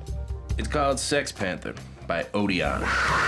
It's illegal in 9 countries. It's quite pungent. It stings the nostrils. 93.5 and 107.5. The Fan. Oh, crank this up. What soundtrack of the 1980s, greatness-wise, was this a part of? The Force MDs and Tender Love on a Valentine's Day weekend. Crush Groove, James. Longing for some of your... You know, you could go ahead and add that to the list of movies I've never heard of. I'm waiting for the right... God, I could do this in a second. I'm actually better at this than the Force MDs. All the tender love you give it to me. When are you going to put out your cover album, John? See, this brings back bad memories because there were 2 times that I was back in high school in a group, and this is where committees just are completely useless. Another example of it, on the committee to get our prom song. And this was one that I said, yeah, let's do this. And it got voted down. Ready for the World's Love You Down got voted down. And one more here. Gregory Abbott, Shake You Down got voted down. And instead, the jackasses on this committee gave us Stand By Me by Benny King, not even of our era, thank you, and Dirty Dancing, I Had the Time of My Life, the theme song from that, which is really not a slow song. So just jackassery. When it comes to music, leave it up to me. All right? Leave it up to me. Committees. Andy Moore, Automotive Group Hotline. Buckets is with us, getting ready for an Iowa City matchup with the Boilermakers tomorrow. From the Boilermaker Radio Network, Bobby Riddell joins us. Did we see a team getting back on track with an overtime win earlier this week at Nebraska? Hey, JMV. Thanks for having me on. I think we certainly took a step in the right direction. I do think for the majority of that game, we were the dominant team, and we're in control of that basketball game, playing a kind of a multitude of styles. We had a big stretch where we were dominating the glass with that kind of big unit of Oscar Clough and Trey Kaufman-Renn in the front court, those 2 guys imposing their will on the glass. And then we also had a key stretch late in the second half where we went smaller with Trey Kaufman-Renn at the 5 and Jack Bender at the 4. And we were able to kind of space things out offensively, make some threes, got Trey Kaufman-Renn a shot around the painted area, and, have a little bit more versatility defensively with that group as far as more guys that are kind of capable of defending around the perimeter and switching and things of that nature. So I liked kind of seeing those 2 different styles. Obviously, it was disappointing to then see things slip away at the end of regulation when, you feel like in that situation when you're up 14 with under 3 minutes to go that the game is all but over, especially just considering our veteran group. But tip your cap to Nebraska. They got some clean looks on some breakdowns by us late, and they capitalized and made them. And then, of course, we weren't unable to make those free throws down the stretch to ice it because, all that other stuff aside, if you just step up and hit some of those free throws, you're going to win that game anyways. So disappointing to let that slip away, but obviously give our guys credit and our staff for being able to kind of regroup as you go into that overtime. It's pretty rare, it feels like, when you lose all the momentum going into overtime and you're on the road against an elite team that you're able to somehow pull that game out in overtime. Feels like that percentage is probably relatively low. So awesome that they were able to do that. And now you hope you can kind of ride that momentum through this difficult stretch we have coming up. Yeah, it's Bobby Riddell. Buckets for the Boilermaker Radio Network, riding shotgun with one Rob Blackman, Iowa City Carver Hawkeye this weekend. For the Hawkeyes, very disappointing on the road at Maryland earlier this week, getting the Boilermakers. And I do want to double back again to Nebraska, and missed free throws were disappointing. And I thought even to be able to stretch that advantage as they could have early on, there are still a lot of holes in this team according to our expectations. Bobby, if that makes sense to you. I still expect a lot more. In terms of films, Stella got her groove back. Was an Angela Bassett classic in the 1990s. The Boilermakers don't have their groove back just yet. They're on their way, and for some teams, that would be great. But even with that win, there are still some holes in their game that absolutely have to be fixed so that they reach those expectations. You agree? Yeah, I agree. It was definitely far from a perfect game for Purdue. There was certainly a lot of aspects you liked, as far as like out rebounding them on their home floor, having less turnovers, winning that possession battle the way we did on the road against a quality team like that was certainly a positive sign. But we once again, had a pretty poor 3-point shooting performance. I mean, we took about 1 million threes, which was certainly interesting, and a lot of that is kind of Nebraska and their style of play. They have a lot of similarities to Iowa State from that vantage point defensively, where they really try to cut off the paint and will kind of overload the strong side of the floor, really send those guys that are guarding weak side defenders towards that strong side to deter and take away any sort of activity in the paint. And so they really do, show a different defensive element than you see a lot of times. And a lot of that ends up being the open shots against that defense. A lot of times end up being on the perimeter. And we got a lot of good looks. And then they also switched to a zone late that, by design is meant to keep the offensive teams on the perimeter too. And we got some really good looks out against that zone too that we didn't capitalize on. So certainly, shooting the ball that poorly again from three, overall we're still a very highly ranked 3-point percentage team. But, having a poor performance like that from three at the wrong time, of course, in the NCAA tournament can get any team, not just Purdue, can beat any team from that standpoint. But would like to see us still, be more consistent from a shooting standpoint moving forward. But it was a huge credit to our guys, right, to not shoot that well on the road and still find a ways to win. I think that was important. And, Braden Smith, another quality performance offensively as far as high assist, low turnover. When he's able to keep those turnovers down, we're substantially better. But, I think one thing for us from a upside standpoint, I think the ability to play big and play small and have that versatility, that's something we haven't done a lot this year, and we've started to do a little bit more here lately. I do like the idea of kind of that versatility and how that could maybe change our upside. I like the idea too. This Iowa City matchup, and I know if you've already seen the Hawkeyes once this year, there are a lot of teams out there that do some things maybe are a little bit more athletic that you worry about. I'm not suggesting nobody's worried about Iowa because it's a home date, and this team is probably now a little bit more desperate considering that loss at Maryland earlier this week. But it is a team that I think in large part can play into the hands of the Boilermakers. They don't have a lot of, how should I put this, like anti-Boilermaker game within their personnel, if that makes sense, Buckets. Yeah, I agree. I don't think this is a team necessarily on paper from a personnel standpoint that really scares you if you're Purdue, like maybe some of the other teams that we've faced, like in Illinois or, even Indiana, teams that got UCLA, teams that got bigs that can really step out and shoot the three. Those teams are teams that give me a lot more concern just from a defensive standpoint. And Iowa is not a team that's got, a lot of big guys that are out there shooting a large quantity of threes at a high percentage. Cooper Koch, their power forward, shoots 38% roughly on decent volume, so he certainly will put him up if he's open. But the rest of their bigs are not guys that are going to shoot threes. And so I think that really helps us from a defensive standpoint. But, this Iowa team is a team that is great from a turnover margin standpoint. They're the best in the Big Ten from a turnover margin standpoint. They lead the Big Ten in steals and turnovers forced, but they also do a really good job taking care of the basketball, led by their great point guard, Bennett Sturtz.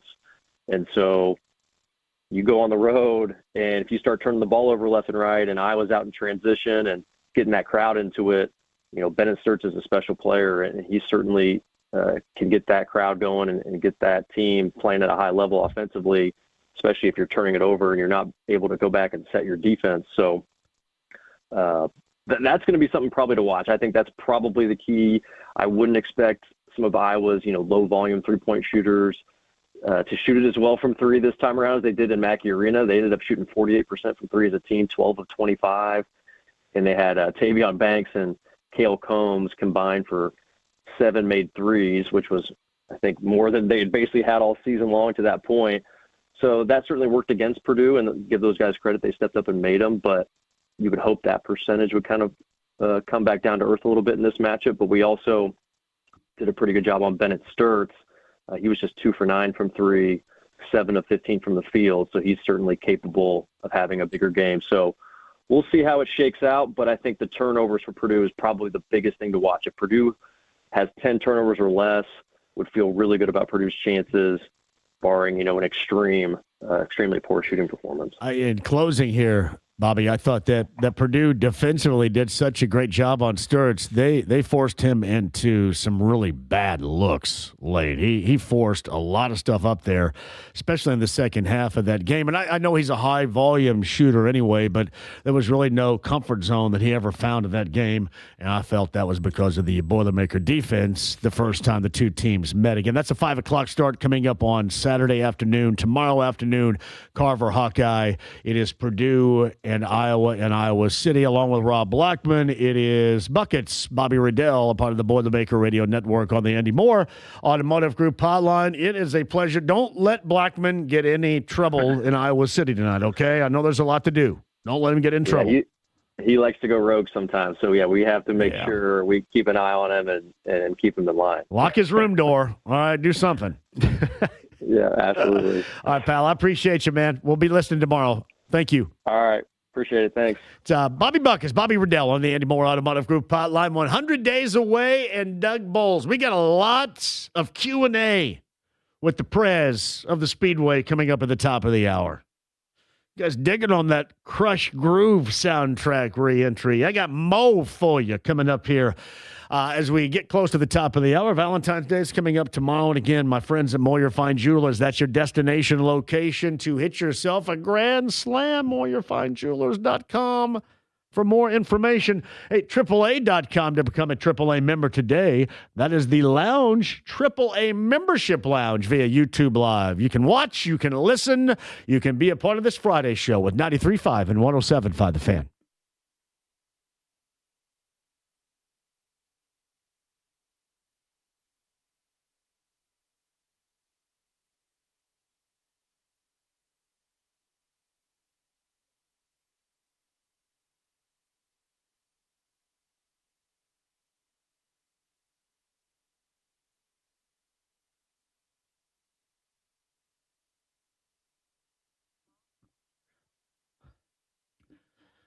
I have a fantastic idea. I mentioned, too, the consistently, for at least the next week, warmer temperatures. Now is a great time to get your system checked up, and they can do a little look-see with Love Heating and Air, John and Chris Love at 317-353-2141, on what might be the outlook for your system once you have to start being cooled down and not warmed up.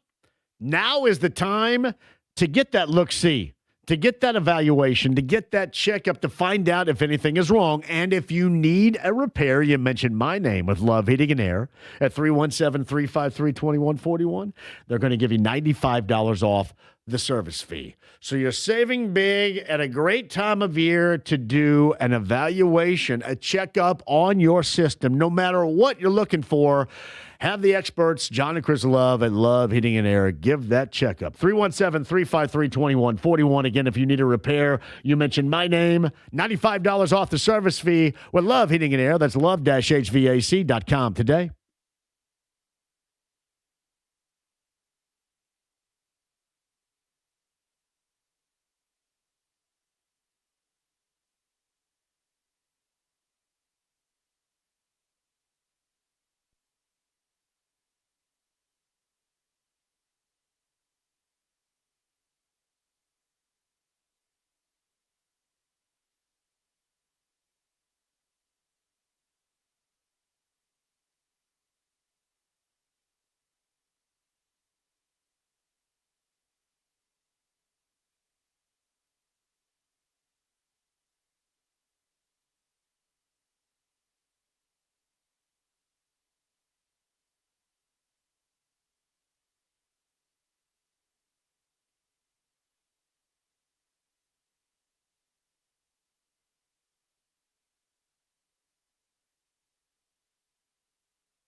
The Ride with JMV. Just an average guy with exceptional hair. 93.5 and 107.5. The Fan.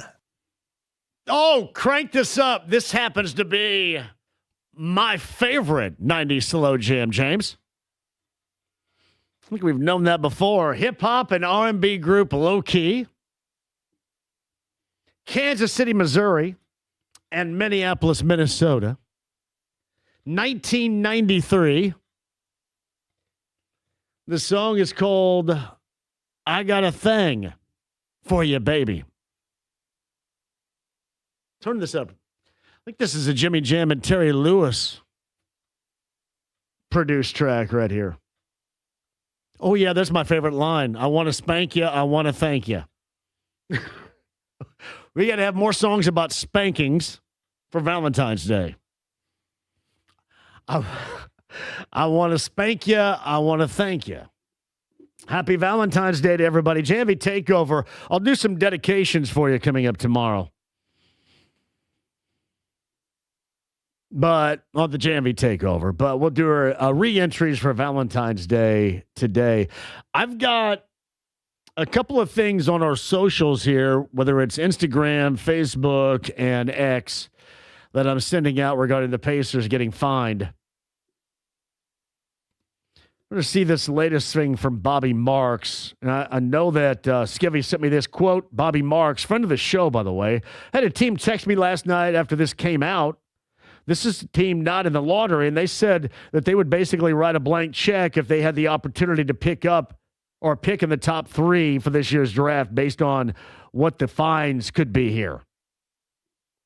So I'm assuming that the question that was asked Bobby, would the fines of $500,000 for the Jazz and I think $100K for the Pacers, would that persuade a team from still wanting to go out there and tank? And the answer is absolutely not.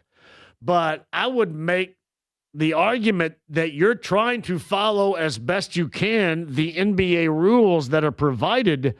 And the only reason why we're in this right now is because all the national conversation combined with the betting partners of the NBA, i.e. the advertisers. That's why we're here.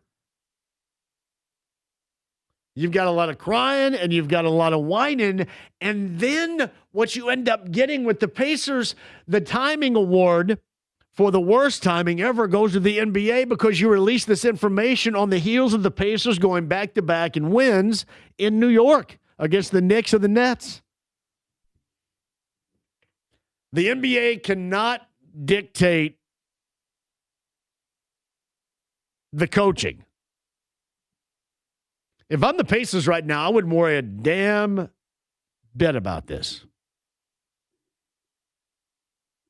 This is going to go on, and that quote that I just read from Bobby Marks furthers. He's talking about a team outside right now the lottery. And, the Pacers have to have 1 through 4 or they're blanked. Back to that in a second. 100 days away from the greatest spectacle in racing. We'll get a check-in with Speedway President Doug Bowles. That is coming up on the other side. The stream, the app, HD Radio, AAA Membership Lounge via YouTube Live on a glorious Friday in February going into a Valentine's Day weekend. Thank you all for joining us. It's 93.5 and 107.5 The Fan.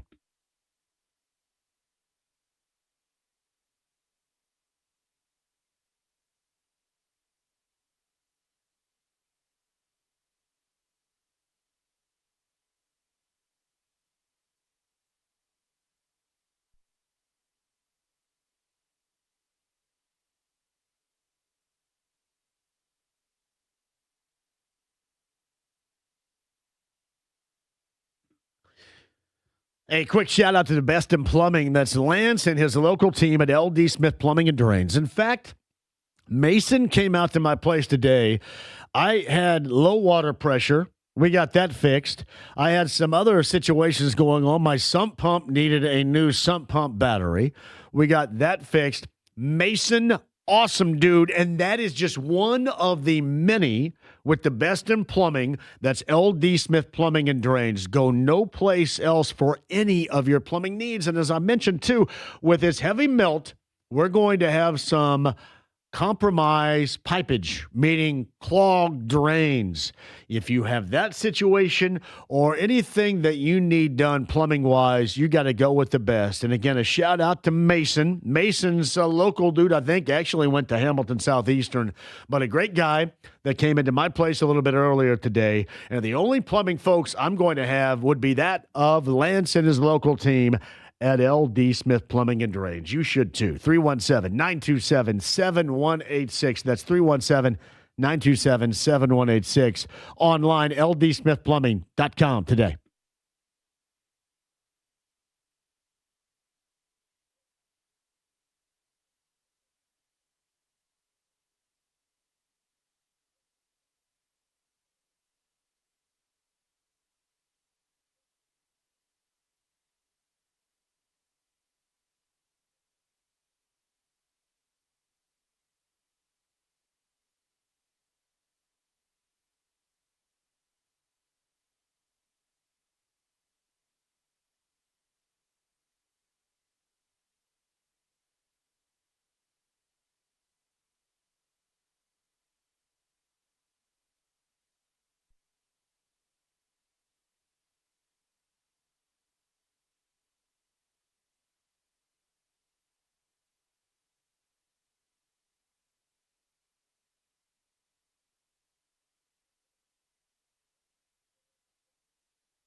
The Ride with JMV. Well, not really. I felt it on my leg.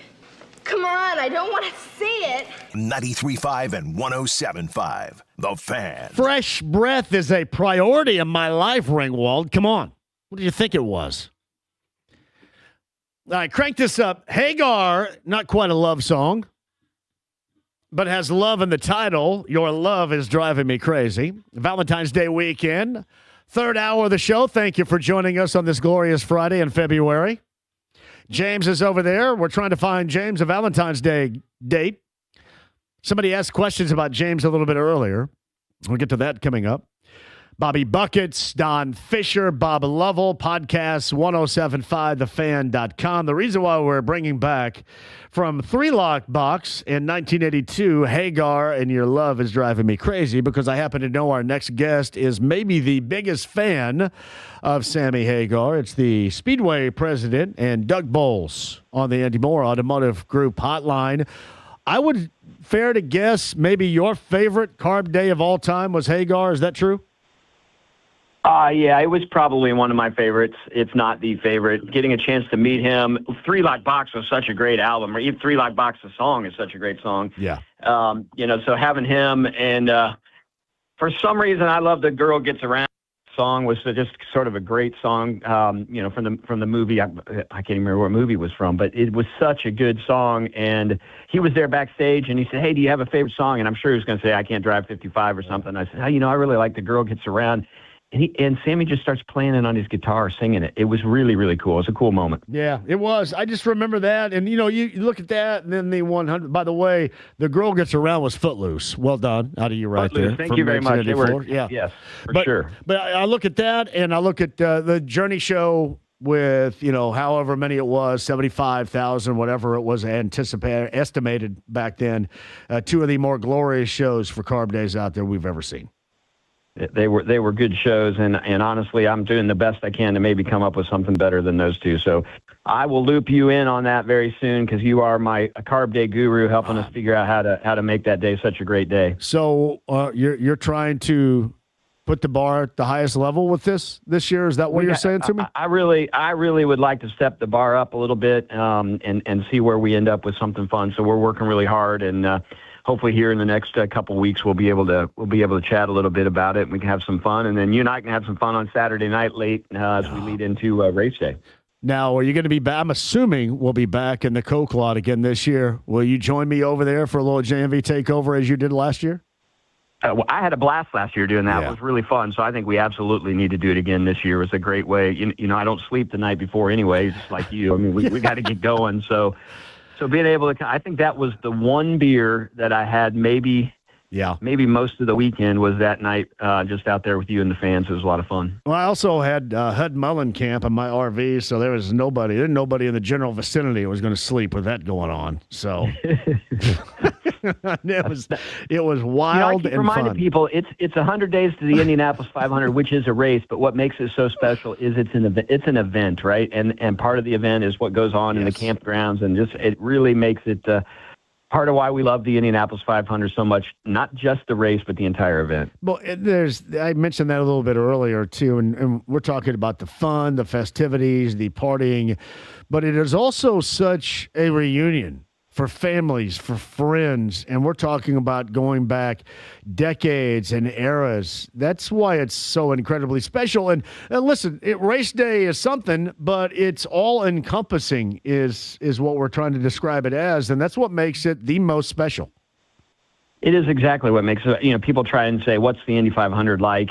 And I think they think you're just going to talk immediately about the race, but it is the traditions. It's the generations of families who continue to come. They sit in the same place, sit with the same people, have the same traditions, what they do the night before, where they park.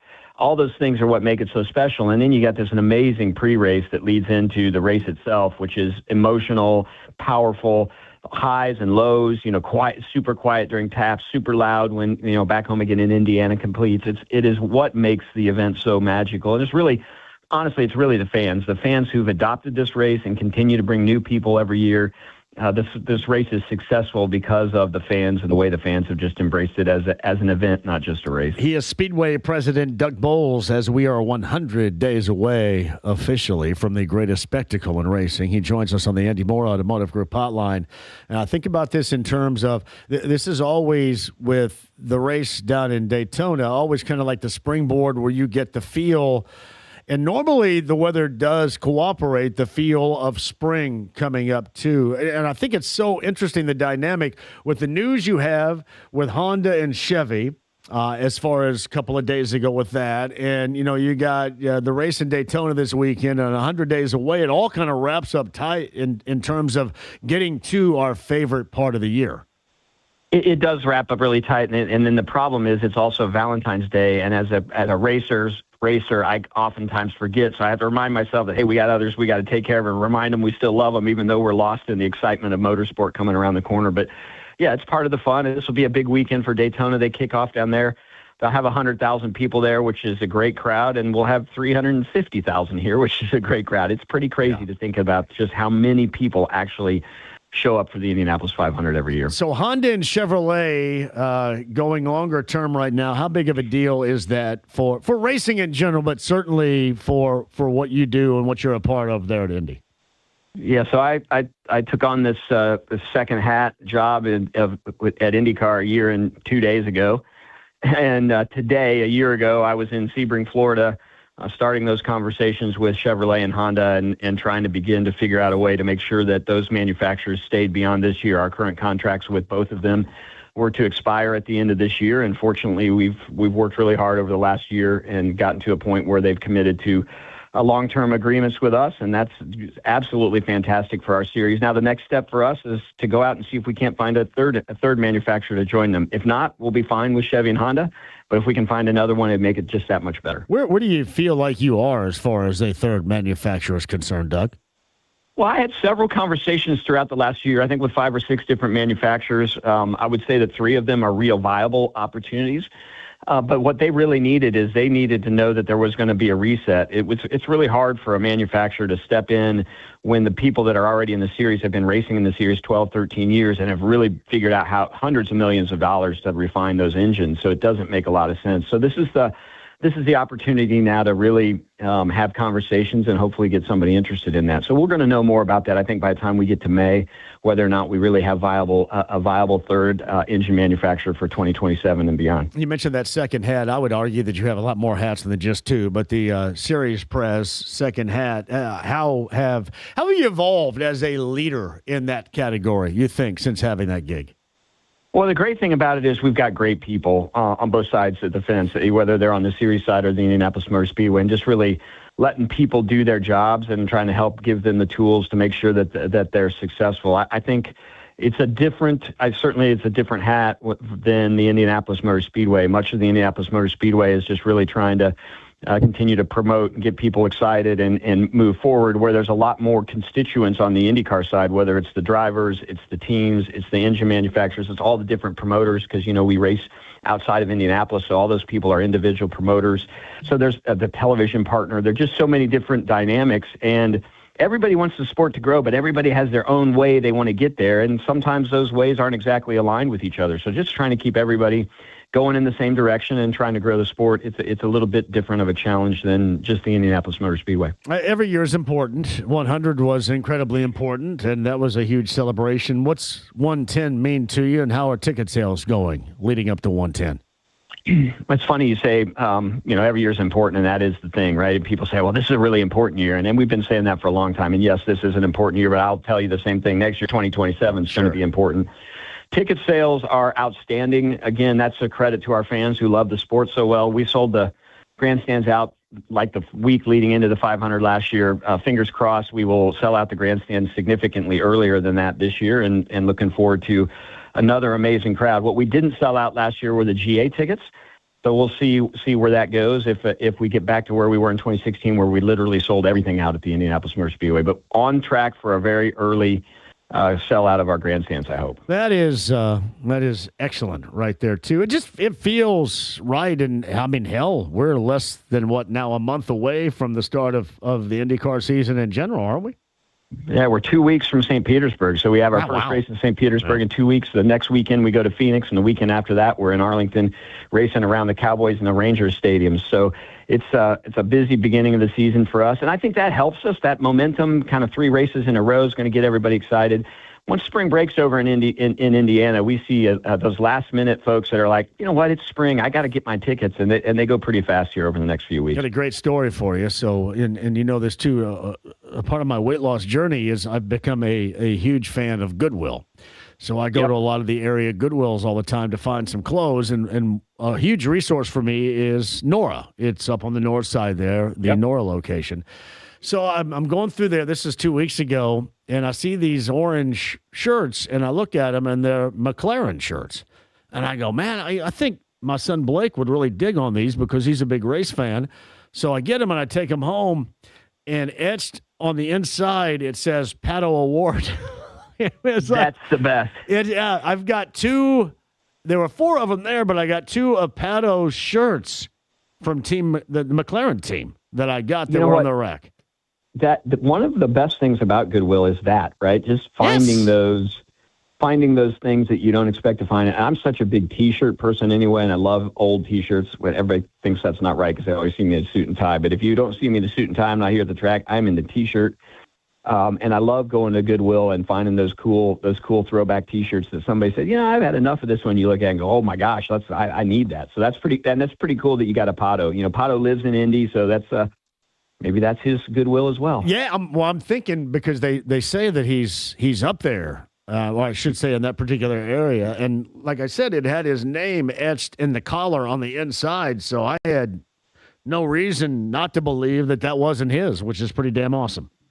Well, what we ought to do in May, we ought to bring that and we ought to go knock on his garage door in May and have him sign that thing for you. That'd be kind of cool. I will rock it. I couldn't believe it when I got it home. I go, well, wait a minute. This has got Pato Ward's name on the inside of it right here, which is pretty awesome. This time of year, 100 days away, what does it mean for you as leader of both the Speedway and the series itself right now?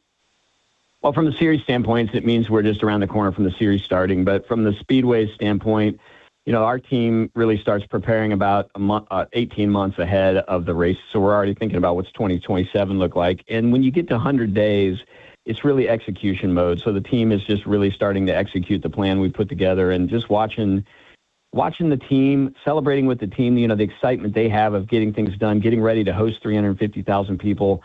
I get more joy in watching others succeed, and that's really, this is the time you see it when people put a plan together and then they execute their plan, and you can just see the pride they have in setting a stage for 350,000 people to come. So celebrating the wins with the team, that's really what I look forward to doing. So the Grand Prix, how are the tickets going for that? And is that becoming, and I know that, it is not the race in the month of May, but are you seeing it grow and become more popular year after year too? Yeah, it's up again this year. It's growing. It's not at the same level that the 500 is, obviously, and even the tickets year over year percentage wise is not quite as good as the 500, but it is definitely growing. I think for this area, we know IndyCar, and we think immediately Indianapolis 500. So I think it's some level still road course racing for a lot of our hardcore Indy 500 fans is just different. So just getting them to come out. But what I love about it, especially kids 15 and under free, bring them out. Walking around the spectator mounds, it's a great family way to, especially younger kids, get them interested in the sport. The 500 can be an intimidating day with all the people and the time that you're out there. So we see a lot more families and kids come on Grand Prix Day. It's funny. You and I have always talked about this. Any day when the doors are open, the gates are open, and especially if it's a nice day and you can go in there for an event, it's always good because it just, no matter what day on the calendar it is always a feel good when you're in there. Yeah, absolutely. I feel it every day I come to work. I mean, that for me is exactly what you feel. There's so much history and tradition at this place. It's so much a part of Central Indiana's fabric, and having an opportunity to, yell from the top of the stage of the Indianapolis Motor Speedway that Indiana and Central Indiana is a great place to live and have a business and start a family. Every day I walk in here, I think it's pretty amazing. I'm pretty lucky, and it's part of the reason I do so much work stuff on social media. Is I want fans to know I'm just a fan just like them, and when I see things, I'm like, man, this is the stuff that fans love. So let's make sure the fans know that the behind-the-scenes stuff that makes it so special. So Doug Bowles, the Speedway Prez, the series president, 100 days away from the Indy 500. And per usual, calling in to celebrate that and talk that up. He's on the Andy Moore Automotive Group hotline. So I mentioned Carb Day, and you're still working on that and hoping to raise the bar to new heights this year, which I think is outstanding.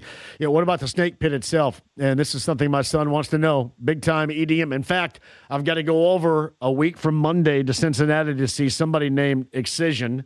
So you got any work done on the EDM front yet? We do. We are really close. We are basically done on our EDM front, so that announcement will be coming soon. That one will be before the Carb Day announcement, I'm pretty sure.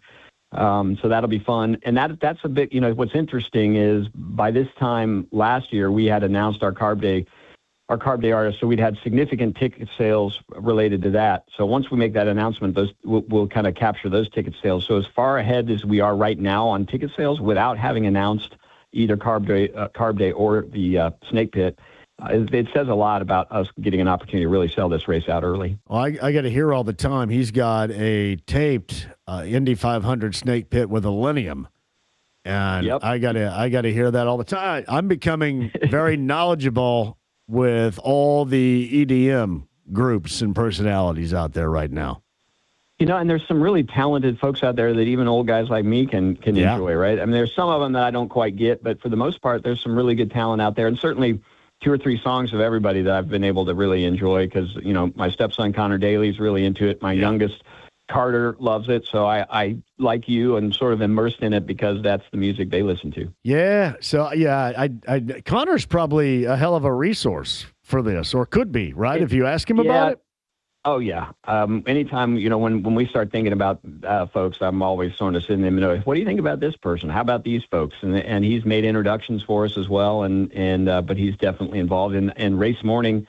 His tradition is put his fire suit on, take his helmet, he goes out and stands on stage and rocks out with one of the EDM artists before the race even starts. So that's pretty cool. I'm assuming, too, that the price tag's going up on these dudes. Is it not? Because it is becoming more popular year after year.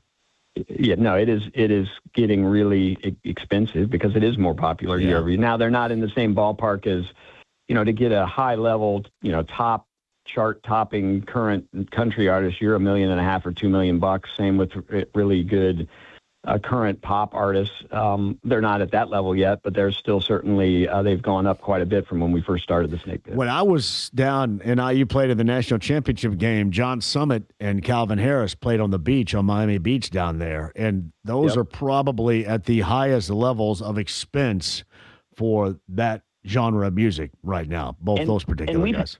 And we've had them both. You have. And the cool thing about it, we have been pretty lucky in a lot of the talent we've had on the EDM side. We've gotten them as they just were, kind of reaching the top. So we've been able to take advantage of that before they get to the point where it becomes cost prohibitive. And one of the things for us, especially Carb Day, Carb Day, that access to that concert is part of your ticket into the Carb Day. So we're trying to keep it cost effective for fans as well. So that, limits kind of how much money we can really spend on the talent. And that doesn't include the staging and the production and all the other pieces that go along. We talked about this before, I think people, when you're not in it or you're not around it, you think, oh, maybe they get 10 or 20, maybe $50,000. And it's like, well, no, they're getting $4, $5, $600,000. And you're building the stage, it gets to be it's an expensive proposition, but it's such a part of the weekend. The music really creates that event feel beyond just the racetrack, so we have to keep going. And I tell you what, we need Mother Nature to deliver some warmer temperatures this year, too, because while it was still me wearing pants and stuff like the night before and the morning before the 500 is just not right. You know what I mean? I had pants on. That's ridiculous.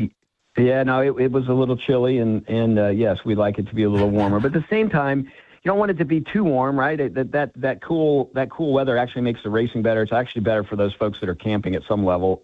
We just don't want it cold like it ended up being last year. I think we were wearing sweatshirts and all kinds of stuff when we were out with the fans and wandering around out there. It was a lot of fun, though. Oh, you get me excited when you start talking about this stuff. We're 100 days away from the Indy 500, and Speedway president and series president Doug Bowles on the Andy Moore Automotive Group hotline. 2 weeks away from St. Pete when it all gets started for real here too, right? Absolutely. We're just a couple weeks away, and that'll be on Fox. Looking forward to that. Should be fun. And the good news about being inside 100 days, that means we've got a couple of fun announcements, which usually are a reason for me to pack a cooler, some beer, and show up at the studio and have a drink or two with you. Well, there's no doubt about that, and I'm always open for that. I should ask you, too, the interesting dynamic with Fox and their coverage and their leadership, which has obviously the connection, the relatable, to the Hoosier State, but it probably makes a big difference in things, doesn't it? Yeah, the Fox partnership from a broadcasting standpoint was outstanding last year. Obviously, they invested in a lot of in 4 of our drivers and in the way that they really in 3 of our drivers in the way that they really promoted them. And then this year, investing in those 3 drivers plus adding Will Power and the way that they're promoting them, the way they promote the racing has been fantastic. And then, the partnership was just so good and so strong. Fox had some interest in really becoming an equity stakeholder in the series and the Speedway, and that's just kind of taken that partnership to the next level where they're really invested in helping us grow. So it's been great. And Eric Shanks, who's the president of Fox Sports, is a Brazil, Indiana guy who has been to almost 25 Indianapolis 500. So you've got somebody that just organically understands how important this race is and loves our series. I believe he went to Northview High School of all places. Did he not? Was he a Knight? I'm not sure which high school. I'm not sure what high school he went to, but I think you may be right. Well, I think that was you. You attended Danville, correct? I'm a Warrior. Yeah. So you were West Central Conference. I think Northview was in your conference back in the day. Yeah, they would have been for sure. Oh man, there's an interesting dynamic. I've been trying to get him on before, but at times he seems to be very busy. But you're not, and I appreciate it. I will try and get him on for you because I think he'd love chatting with you, especially when we get ourselves announced with some Carb Day stuff. That'd be fantastic. Well, let me know, because last time you put the All-American Rejects and Bret Michaels on the show the same day when we were downtown. Remember that at the bar? It was awesome. So we got to do that again. Well, the great thing about both of about Bret and the Rejects, they both were so engaged in helping promote. And you know how it is. Sometimes when we have them, we can't get them to get on the radio with you, and you have both of those. The group and the artist both were like, how do we help? Let us know how we help. And those are the kind of folks we love working with. Let me tell you this. Bret Michaels brought veterans up on the stage, and there are like a handful of my friends from the show that got up on stage because of that. That was one of the more special moments that I can recollect for Carb Day, just because of that alone. What a great thing that he did with a lot of the local veterans, because he just announced it on the show, and they ended up coming up there from the show. It was really special. The two things that were really cool about that, you hit on the one, and the other one was, and this doesn't have, I can't remember this happening before, is when the All-American Rejects came out at the end of Bret Michaels and they sang together. And to watch sort of the young generation with the older, or younger generation with the older generation of music rocking together out there was pretty special. Doug, I appreciate it. Makes us all feel really good that you're back on. Keep us updated regarding Carb Day and the EDM announcements, and when you're ready for the Snake Pit, and when you're ready to come in and have some beers, we'll rock it. You got it. Looking forward to it. Have a great weekend. You got it. Speedway President, IndyCar Series President Doug Bowles. 100 days away as he joins us on the Andy Moore Automotive Group hotline. It is a feel-good. We got some sun and some blue sky, and it's warmer even with the crappy snow that's still piled up in various areas here around central Indiana. It is good to hear that conversation, because that means we're on the way. Valentine's Day weekend also on the way. Tomorrow night, JMV Takeover. I'm sure we'll celebrate that with a lot of your dedications, and certainly an all-request Saturday night that begins at 6 o'clock. That's tomorrow night on B105.7. Let's take a quick break. We shall return on the other side, and we got a little bit of extra time coming up after 6 o'clock as well, which will lead to a re-rack of Voice of the Hoosiers, Don Fisher, coming up here after 6. Don't go anywhere. It's 93.5, 107.5 The Fan.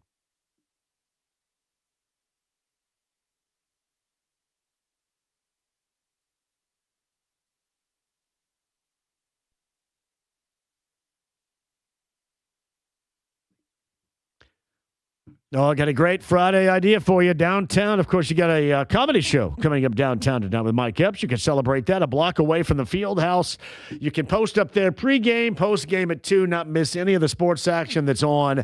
You got great TVs everywhere, damn good food, and incredible happy hour specials. That is the District Tap downtown. Or maybe on the north side, you've got a date night. How about a Valentine's Day celebration for you and the family, or you and your significant other? The damn good food and the happy hour specials all can be extra special for Valentine's weekend at the District Tap. 2 locations, Clearwater Crossing, North Side. Do that for Valentine's Day, maybe even downtown later on tonight or sometime this weekend as well. You can find out about the live music, the happy hour specials, and more. TheDistrictTap.com today.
The Ride with JMV.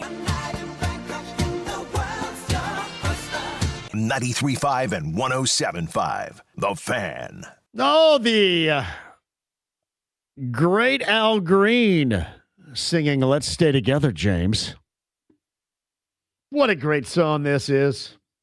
Most noted from the 1990s of what film? It was playing in the background, if you remember, when Butch met with Marcellus Wallace about throwing a fight. I knew I knew that one. Pulp Fiction. Oh yeah, great film. And that's when Travolta, his character, said something to Butch, called him punchy or something like that. Remember at the bar? J-Law writes this. JMV, Escape by Rupert Holmes. Lyrics, not what you think they are. No, no, no. The Pina Colada song by Rupert Holmes is about going to the one ads to try to find a new chick when you find your old chick in the one ads. Well done. JMV, 317-239-1070 on the text line. JMV, I got a quick question for which I'm relatively sure that the answer has been divulged on your show before. James, your producer, seems like somewhat of a Renaissance man, even though sometimes you give him crap over not knowing what you're talking about. Nevertheless, I'm sure he's younger than most of us, but seems like he knows quite a bit with sports and pop culture that's older than he is. Just kind of wondering how old James actually is, because as much as I enjoy Eddie Garrison, he doesn't possess the same overall historical knowledge as producer James. Thanks. That's from Nick. So I think Nick wants to know how old you are. I am 29. I actually turned 30 in March. 30 in March, Nick. 30 in March. Trying to find James a Valentine's date. Did he call me a Renaissance man? Renaissance man. I like that. JMV continued. This year we have cold weather during the 500 morning, then perhaps your partner Tony Katz and you can both wear an ascot on race morning to keep warm. I always get a kick out of how much crap you give Tony Katz on the radio when you're driving into the track listening to the race morning show. That's pretty funny. He does wear, even when it's warm, he wears an ascot or a scarf. Yeah, it's weird. I was talking about this a little bit earlier, and I actually have on Instagram, on Facebook, and also on X, I get a quick snippet of what I think about the Pacers being fined by the NBA for the way that they use their players that the NBA has described lacks integrity of the game. Well, the NBA on ESPN has a noted dude that most of you do not like. His name is former center Kendrick Perkins. And Big Perk weighs in on this, and I'm assuming Pacer fans will not like this whatsoever. I wish Adam Silver would have fined him $5 million for disrespecting the game of basketball. Like, let's stop being nice about it and throwing out the word tanking. No, it's actually throwing games. You're trying to throw games to lose games. Think about that for a second. In one of the best sports in the world, in a competitive sport, you're teaching to try to lose games. And you were asking yesterday why. That's what you're trying to do. And why? Like, I totally disagree with whatever front office expert you went talk to or who's writing a blank check. It is not a generational talent in this draft. Do they have some good franchise guys? Yeah. Absolutely. A.J. DeBanza, is he a Victor? Is he a Cooper Flagg? Is he a Braun? Hell no. Is any of those guys capable of doing something or taking it to that level? I think they're good starting points. But going back to Adam Silver, I would have fined their ass more for messing up, because as a competitor, DG, answer this. You mean to tell me you could walk in the locker room after all you've been through to get to the NBA and be okay with going out there and saying, I'm trying to lose a game while you're on the floor? Never. It's never okay. And you don't want that DNA, that type of DNA spilling into the atmosphere of a losing culture locker room. In basketball, period. All right, that's that group from the NBA on ESPN, and most notably Kendrick Perkins. The problem that you have when you release this fine of $100,000 for the Pacers, which who cares? It's just, to me, it's the fine in general, not the amount. But when you release this, the Pacers were winners of 2 straight. You look at the minutes in which their all-star Pascal Siakam is playing. And as we've talked about over and over again, he's going to be worn to the nub. The only people that are talking about tanking are the fans talking about tanking. And I've made the fans readily aware regarding tanking that you've got guys that aren't built or wired that way. Thus, the reasons why we saw them win back-to-back games in New York this week. $5 million. Can you imagine if they got fined $5 million? How many times do these frontline players sit games? And it's not for tanking, but it's not giving the fans the price of admission. I think we all understand what the Pacers have gone through in terms of injuries this year, which is not what Utah has gone through in terms of injuries this year. It is different. Yet another reason why I told you that, combined with all the betting partners, that's the reason why these fines are handed out.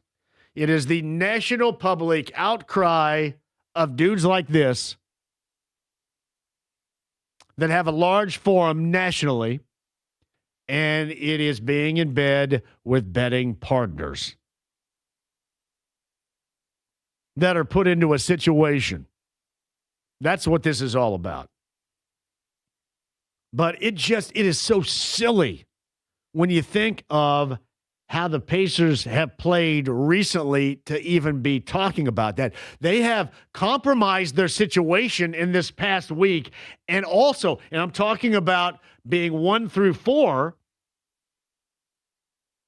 with that protected pick, they have compromised that by winning games. And you still get fined. It is high-level jackassery.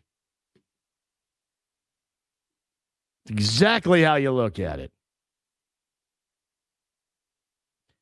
OKC lived by this for how many years?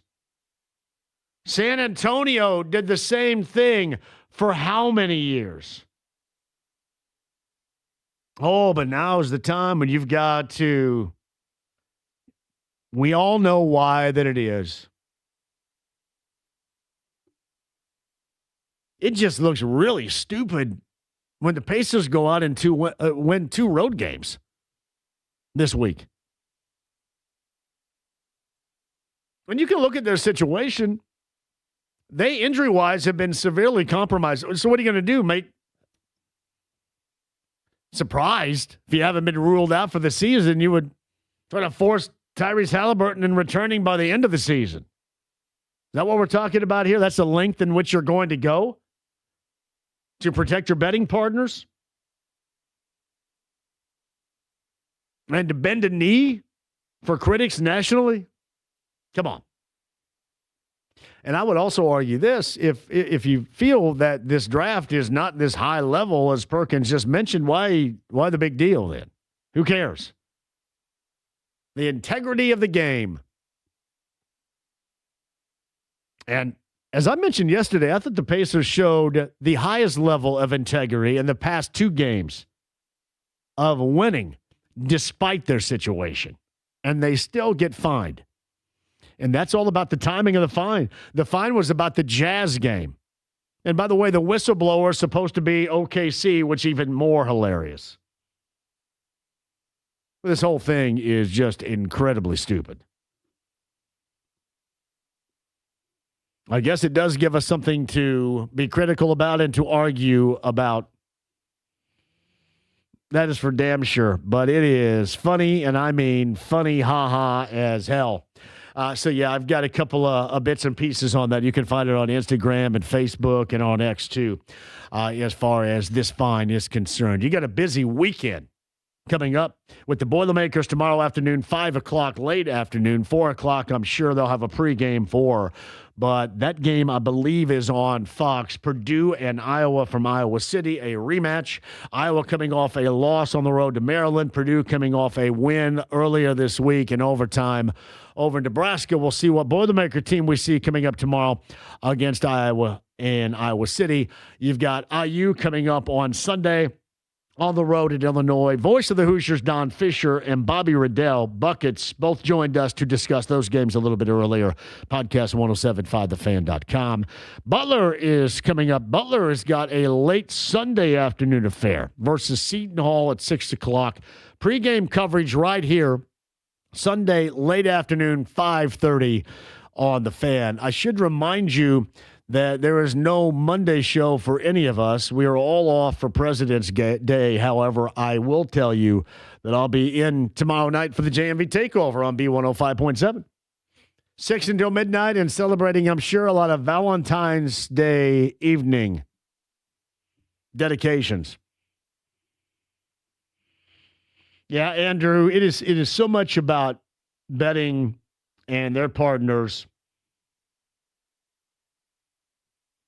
I just don't know how you can lump the Pacers, again, knowing what they've gone through, lump them in, especially considering what they've done in this past week. You win at Madison Square Garden, and then you come back and you're down 13-15 late in the game, and you come from behind and win that game. And you had Pacer fans around here that were pissed. And I had to talk people off the ledge saying, you have guys that are going to compete. You have guys competing. That's what you wanted to see, and you get fined. I know it's not for those circumstances, but that's exactly how it looks, and that's the NBA being late on the game, being reactionary.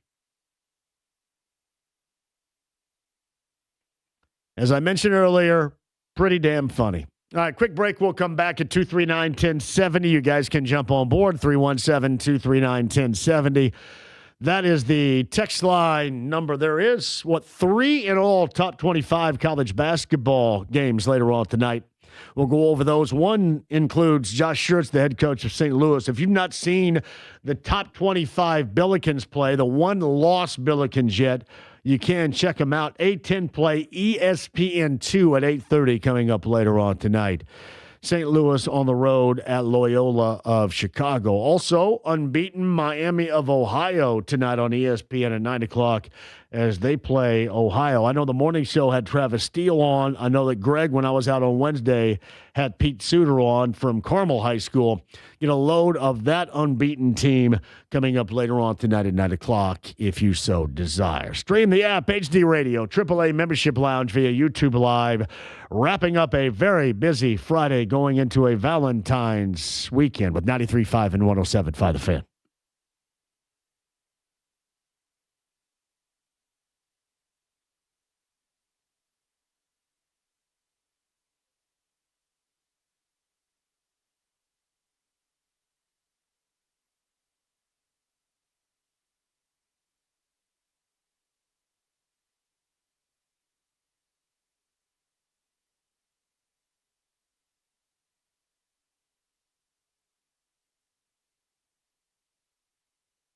John here. Valentine's Day weekend is fantastic if you make that stop at Big Red Liquors with all the great spirits and wines they have for you at great deals and great savings, too. The big fine Saturday stock up, 14% off when you buy 3 bottles of wine, and you can mix and match. I know you guys really want to hear me try to pronounce some of these wines. Here's one I can. How about Bonanza Cabernet? $2 off right there. Big Sweet Red or White, $5.99. 2 for $10. Save big. Oh, here's going to be one right here. Do you want to hear me, James, try to do this? Big Red Liquors loves when I mispronounce stuff, I'm sure. La Villa Ferme Rosé. This sounds really good. Sounds like a great Valentine's Day gift right there. You got rosé right at the end. I got rosé right, I think. I didn't say rose. Normally in Southern Indiana terms, that's what you're going to say. Hey, know this to be true. You can mix and match and save big for Valentine's Day weekend at Big Red Liquors and stock up. Do that right now. Also, ice cold beer they have for you, including Modelo 24-pack products, $5 off. That would include their incredible low-cal, 90-calorie Modelo Oro at great savings. Bud Light 16-ounce 12-packs, you're going to save there. And the Twisted Tea family of products, 12 packs, a big savings there too. That's Big Red Liquors powers the JMV Takeover every Saturday night on B105.7. And you can find a location near you, red hot deals and speakeasy savings at your fingertips. Check it out right now, BigRedLiquors.com.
The Ride with JMV. If peeing your pants is cool, consider me Miles Davis. 93.5 and 107.5. The Fan. Crank it up, James. Extra special Valentine's Day re-entry from Atlanta, Georgia's Silk. Here we go. The men's skeleton is quite enjoyable to watch. The guy was flying right there. The men's skeleton, which is much faster than riding a sled down through Owensburg, as I used to back in the day. Those pants look incredibly uncomfortable. Are those pants form-fitting? He gets a little wobbly right there. Gets a little sideways on his sled. Those are some very tight pants right there. Tight pants. Form-fitting. Not much movement going on in there. Very sleek. Top of the hour, go a little bit over. Some calls at 239-1070 right now. A lot of things we hit. We'll get to those coming up in a recap. But Costanza's at 239-1070. Hello, Costanza. Hey, John.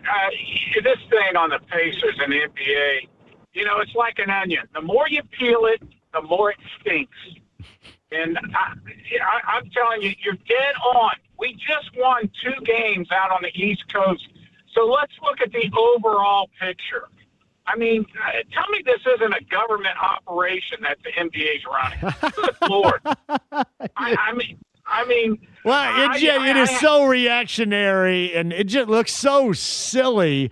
And then you double back. Well, it was because of the Jazz game is the reason why they did it. And what Rick Carlisle can do. You have a team, Costanza, which has been all season long highly compromised due to injury, and you can see him trying to develop players, and they've won games, much to the dismay of most of the fans of this franchise this week, which makes it even more incredible. You get fined at all. Absolutely. Anything else, That's pal? all I got. All right. Hey, Costanza, have a great weekend. You too. Have a great Valentine's Day, Costanza. Billy's going to check in at 239-1070. Hello, Billy. JMV, how you doing today? Billy, I'm outstanding, buddy. Fantastic, man. Hey, a couple things. I still am riding on the horse that the Pacers are going to make the play-in. Of course, there's a lot of things that have to happen. A lot of good things are on the horizon. Those 2 games with Washington back-to-back, which the Pacers have to sweep those 2 games. If they don't beat Washington twice, then maybe they're not the team on the mission like I have perceived them to be. So that's going to be a big thing. But the one thing I really want to see was the one thing that was unstoppable last year that just threw teams for a fit. I want to see Obi Toppin and T.J. McConnell on the floor again, just confounding the defenses and being too fast for those defenses to react. But my question is, have you heard anything about the return of Obi Toppin, and is he going to be playing with a screw in his foot?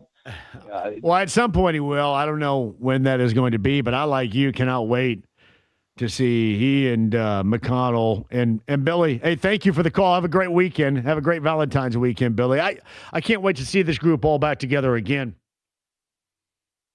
Listen, I can't wait until next year and for Halliburton to be back with this group. All-Star Weekend, and again, a shout-out to Pascal Siakam, who was going to be a part of it, and very deserving to be a part of it. Did you see this guy from China that kind of ripped off his sweatpants? Yeah, I did see like that. He ripped them off like a basketball player would when they're coming off the bench. But he finished 4th in the skeleton right there? I think so. Here's an American in the Austin Florian of Southington, Connecticut. 6'2", 31 years of age. His Olympic debut he is making right here. I'm actually kind of shocked that this isn't one of those sports where everyone's like 5'5", 5'6", so they can increase speed. The skeleton. He's ready to rock it, putting the helmet on, getting geared up. We'll find out what Austin from Connecticut does in his skeleton run on the other side. Our guy Fulton is on hold too. About 5-6 minutes we have before we re-rack. Voice of the Hoosiers, Don Fisher, coming up after 6 o'clock. Stay right there. 93.5, 107.5 The Fan.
The Ride with JMV. There's a kid in my class that got a boner at PE in high school. He was wearing sweatpants. It was really embarrassing, so this song goes out to him. 93.5 and 107.5. The Fan. This is the late, great Randy Van Warmer, James. One-hit wonder, Valentine's weekend.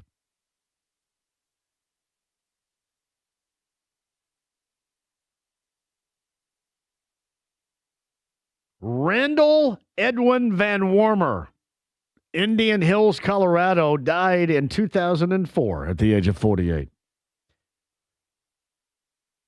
Number 1 Billboard Hot Adult Contemporary Tracks. Peaked at number 4 on the Billboard Hot 100 in September of 1979 with this.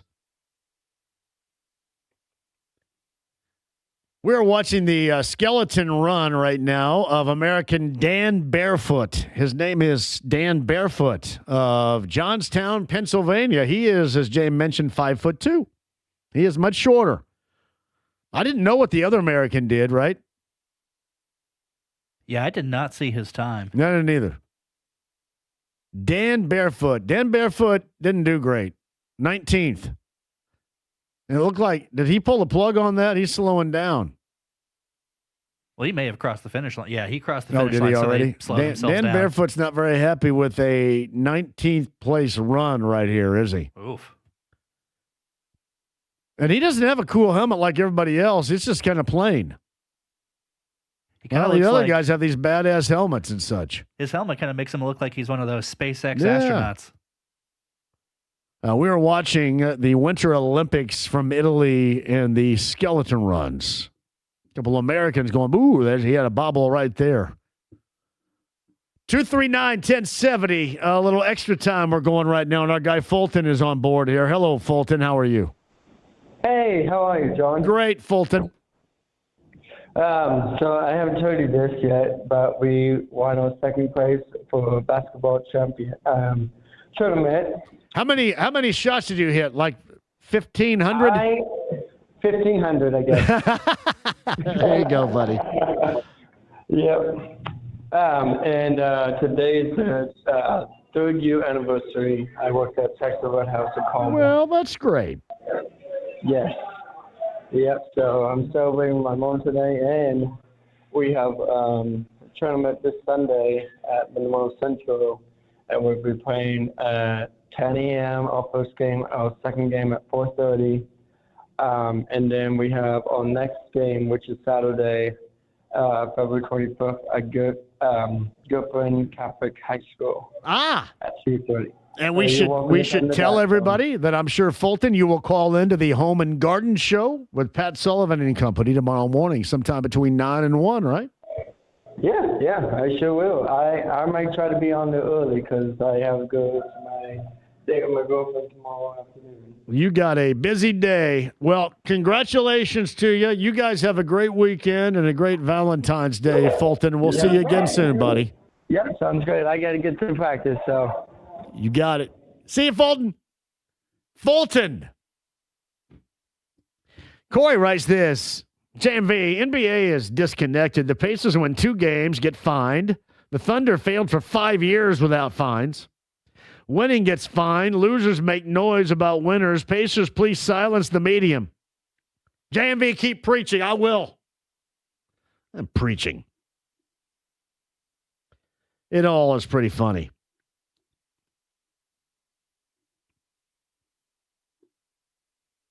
And incredibly silly. Yeah, JMV, OKC just won a championship. They did the same damn thing. Josh writes this. What do you think about a tournament for the lottery teams to determine draft position? I think it's a great idea. Meaningful games, that's fine with me. I'm just saying what the NBA has drafted up right now, you're going to try to use edges, but the Pacers aren't really doing that. You just don't fall into a win over the Knicks. And guys set out heavy minute dudes all the time. And in terms of Pascal Siakam, and if you're going to argue that, him sitting during that Jazz game as a reference as why you ended up finding them, the guy's been worn to the nub. I think you can give these guys a bit of a break on things. All incredibly silly. I have the NBA needs to get off the Pacers' back. Get off the Pacers.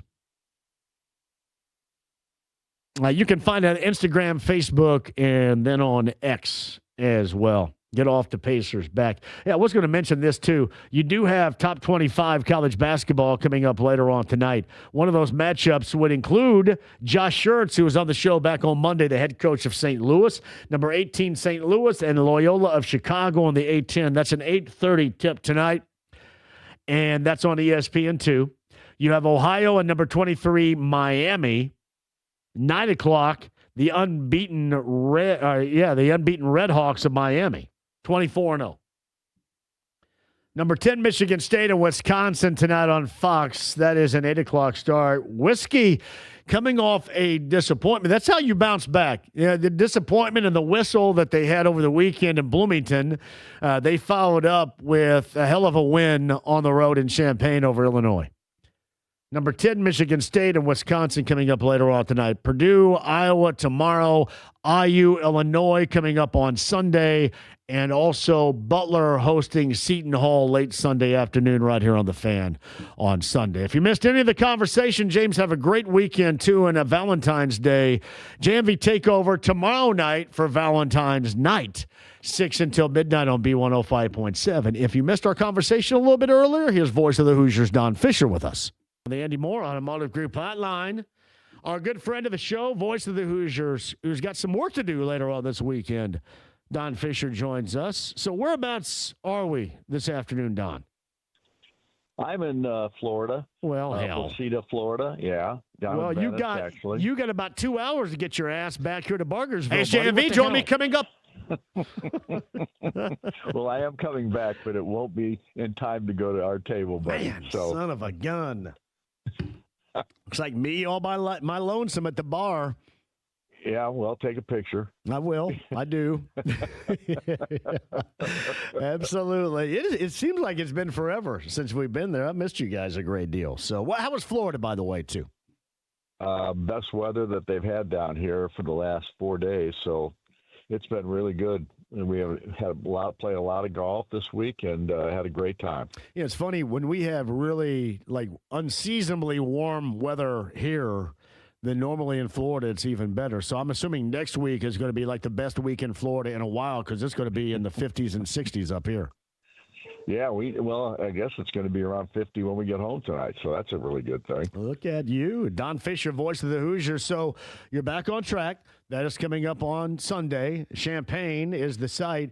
I view this as a really big test. I'm very interested to see how IU is going to look on the road against a team that is smarting from a disappointing home loss to Wisconsin, but to me is one of the elite level teams in college basketball. That's what I think Brad Underwood has this year. I can't argue that, John. I think they are really good. They've had a tremendous season at this point. Obviously, the loss to Wisconsin was something that they didn't expect, and they also got beat by Michigan State. So it's interesting. This is a basketball team that has all the talent in the world. They've got size, they've got athleticism, they've got really good players coming off the bench. So they've got it all, but it proves that the Big Ten is one of those leagues you can't overlook anybody for any reason. And if you don't play your best basketball, you've got a chance to lose. And, of course, Indiana has been able to win a couple of ball games here, 5 of their last 6. A couple of those are in overtime, but you know what? They found ways to get it done, and I think that's why they've got a shot. It's Don Fisher, voice of the Hoosiers, on his way back again. That's a Sunday afternoon game. 1 o'clock is the tip time from Champaign. That means noon. 93 WIBC. The one thing that stands out, because we really saw this hamper Purdue about a month ago when the two teams played at Mackey, was the Illini on the glass, and in particular on the offensive glass, which is not the forte of IU. That is something that you're going to have to work really hard to make sure you don't get dominated, because Illinois can do that to you. Well, it's true, and the one way you keep them off the boards is to make shots. Yeah. Yes, that'd be nice. Indiana's capable of doing that. They're going to have. Illinois reminds me a lot, John, of the teams. The two times we played the Serbian team down in San Juan, Puerto Rico. They are long. They are athletic. They've got quickness and all those kinds of things, and yet Indiana found ways to win both of those games down there and got behind in both of them in a big way. The first one, I think they were down 23, cut it to 13 by halftime, came back in the second half and blew them out. But in the last ball game they played down there, they were down 20 at halftime and still found a way to eke out a victory at the end. So that's what I like about this team. They fight all the time. They're really good basketball players that play together, which is a huge part of being a good basketball team. And I don't think there's any question that Darren DeVries has done a remarkable job in getting the right pieces to fit, if you know what I'm saying. Yeah, and that's a constant, too. And yeah, I sat around and wondered why Sicily wasn't playing as much. And, sometimes when he's out there, it looks justified because it's a freshman still trying to find his way a little bit. But it seems recently that DeVries is pulling the right levers in terms of helping this team get a win, whether we're talking about Wisconsin or Oregon, and really, two different teams, but certainly both very important wins that you had to have if you're IU at home. That's true. There's no doubt about that. And finding ways to win ball games sometimes is a critical thing, and then being able to take advantage of a ball club that maybe isn't having a great season like Oregon and Indiana dominating them, especially in the second half. And I will tell you this too, John. You've got to have a guy that is the best player in your basketball team step up. And nobody's done that better in this league, in my opinion, this year than Lamar Wilkerson. He's just been spectacular, especially the last 10 ball games of the season. I don't know how many 40-point games you've ever called for an individual, but I cannot remember one time I've ever seen a guy get 40-plus who started the game missing his first 4 shots. That was incredible to me because he went on a heater. It is just incredible to watch. Yeah, and he didn't do it just one way. He wasn't just shooting three-pointers. He was getting to the rim. He was going to the free throw line because he was drawing fouls. He does it at every level of college basketball and finding ways to score the ball, finding ways to score to help his team. And like I said, I think he is without question one of the premier players in the country, at least from a shooting perspective. He missed 7 shots, so he missed 3 the rest of the way after missing his first 4. That's an incredible number. And the thing that really stands out to him about his offensive game, Don, is his patience. His patience with the ball, as you mentioned, to try to draw a foul, or his patience to try to find his spot, his comfort zone to get a shot off. He's got a great deal of patience where you don't always see that with individual players, even if they're high-volume scorers. Well, that's true, and he doesn't force a lot of stuff. I mean, he'll take some shots that you would not normally take. He takes maybe a 25 to 28 footer, 30 footer every once in a while. He'll shoot one of those, but he'll knock 1 or 2 of those down too. He takes it within the offense, and he does it. And it's because Darren DeVries doesn't have any kind of a bridle on him to keep him from shooting those kinds of shots. He thinks that every time that shot goes up, that there's a chance it's going to go in from Lamar's hands. And he's one of the few guys I think he feels that way about, especially right now, because this team hasn't shot the 3 ball that great, except for perhaps Lamar in this last stretch. Nick Dorn's kind of been down here on the last 2 or 3 ball games, hasn't shot the ball as well. Tucker DeVries was in a really bad shooting slump there for 4 or 5 ball games, and now he's back a little bit, but still not dominating in that category. So right now, I can just tell you this team is playing the way they should be playing. I love the way Sam Alexis has stepped up and played inside. He's done a great job here in the last couple of ball games, scoring in double figures and rebounding well and being a major factor. And inside, he's had some ball games where he's had 5 and 6 blocks in a ball game here in the last 4 or 5 games. So this guy's really starting to take hold of that post position, and they need that. Yeah, and you're also able to win games. I know there are games that a lot of people suggest you should win, but you're winning games when Dorn, who went through such a hot streak, it's difficult for him to throw in the ocean right now, and you're able to get past that with guys doing their own work in other areas. Yeah, exactly right. So when you have to have other people step up, and that's the other thing about this basketball team. It seems to me like they've got a lot of the IU football team in them. They have complementary guys that step up and play basketball and do it in a way that really helps their ball club, especially when it's needed. And that's been kind of the theme here in the last 6 or 7 ball games of the season. They have found ways to start playing complementary basketball with one another. And that was really kind of their trademark when we were in San Juan, and I didn't really see that. We saw it against lesser teams, as you know, in the earlier part of the season. But we really didn't see that in the early part of the Big Ten campaign, and that's changed right now, and that's got to be the key for the rest of the season, I think. Speaking of the football team, 9 former Hoosiers at the NFL Combine. That is incredible. Just part of another level, another layer, if you will, of incredible stuff with that football program. Well, there's no doubt Indiana is a football school now. It's still a basketball school, but it's a football school now too, John. So, yes, it is. Everybody's still talking about Indiana football, and they're talking about the job that Cignetti's done in the portal and who he's brought in as freshmen, all those kinds of things. Indiana football is the talk of the country as far as college football is concerned, and it's all credit to Curt Cignetti and what he's been able to do. I was down with my mom getting blood tests on Wednesday for her in Bloomington, and she asked about Hoosier Hanks. Now, she ended up wanting to go to Longhorn, so we ended up going to Longhorn by the mall. But I showed her Hoosier Hanks, where you guys have your coaches shows out there. So yeah. That's cool. Big old deal is Hoosier Hanks right there. So, but we end up going to she likes Longhorn for some reason. So it's all good. I don't mind Longhorn either, but you know. They still have peanuts on the. They have some. That would be Texas Roadhouse. Yeah, Texas Roadhouse. Yeah, right, Texas Roadhouse has peanuts on the floor. Yeah, everybody's saying this to me now. I had a couple of beers. Like I ate cottage cheese and had a couple of beers, and she said, "Do you really drink this much?" I said, "No."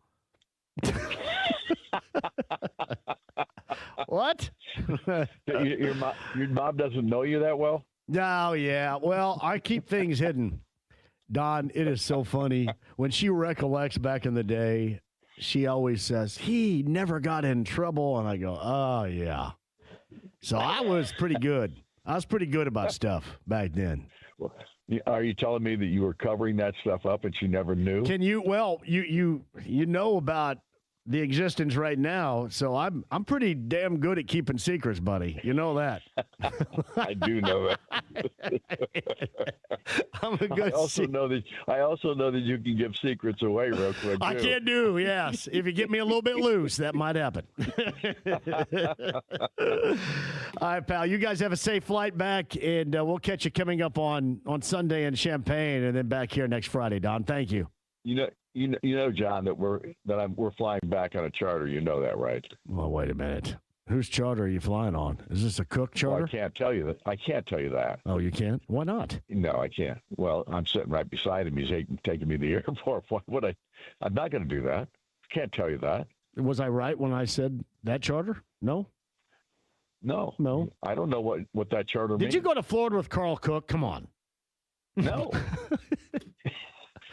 All right. Well, you can tell me, I guess. I just am curious who you're on a charter flight with.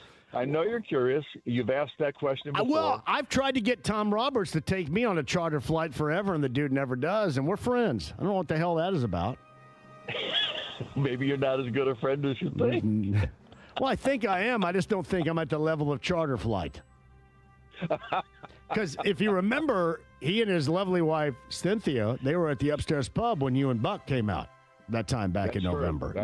He was there. So I've been begging for that charter flight and never received that. Well, I'll say something too. I'll say something to my friend to see if he'll get you on at some point, but I think there's probably little chance. Well, tell him I'm a really fun-loving guy. I will. I'll tell him that. Hey, safe travels. And get back here so we can get our table going on next week or something, okay? Well, it can't be next week because you guys play Purdue on a Friday night, so forget that. Yep. Yeah. We'll figure it out. You got it. All right, pal. Safe travels. See you, John. Voice of the Hoosiers, Don Fisher on the Andy Moore Automotive Group hotline. Up to 100 times more potent.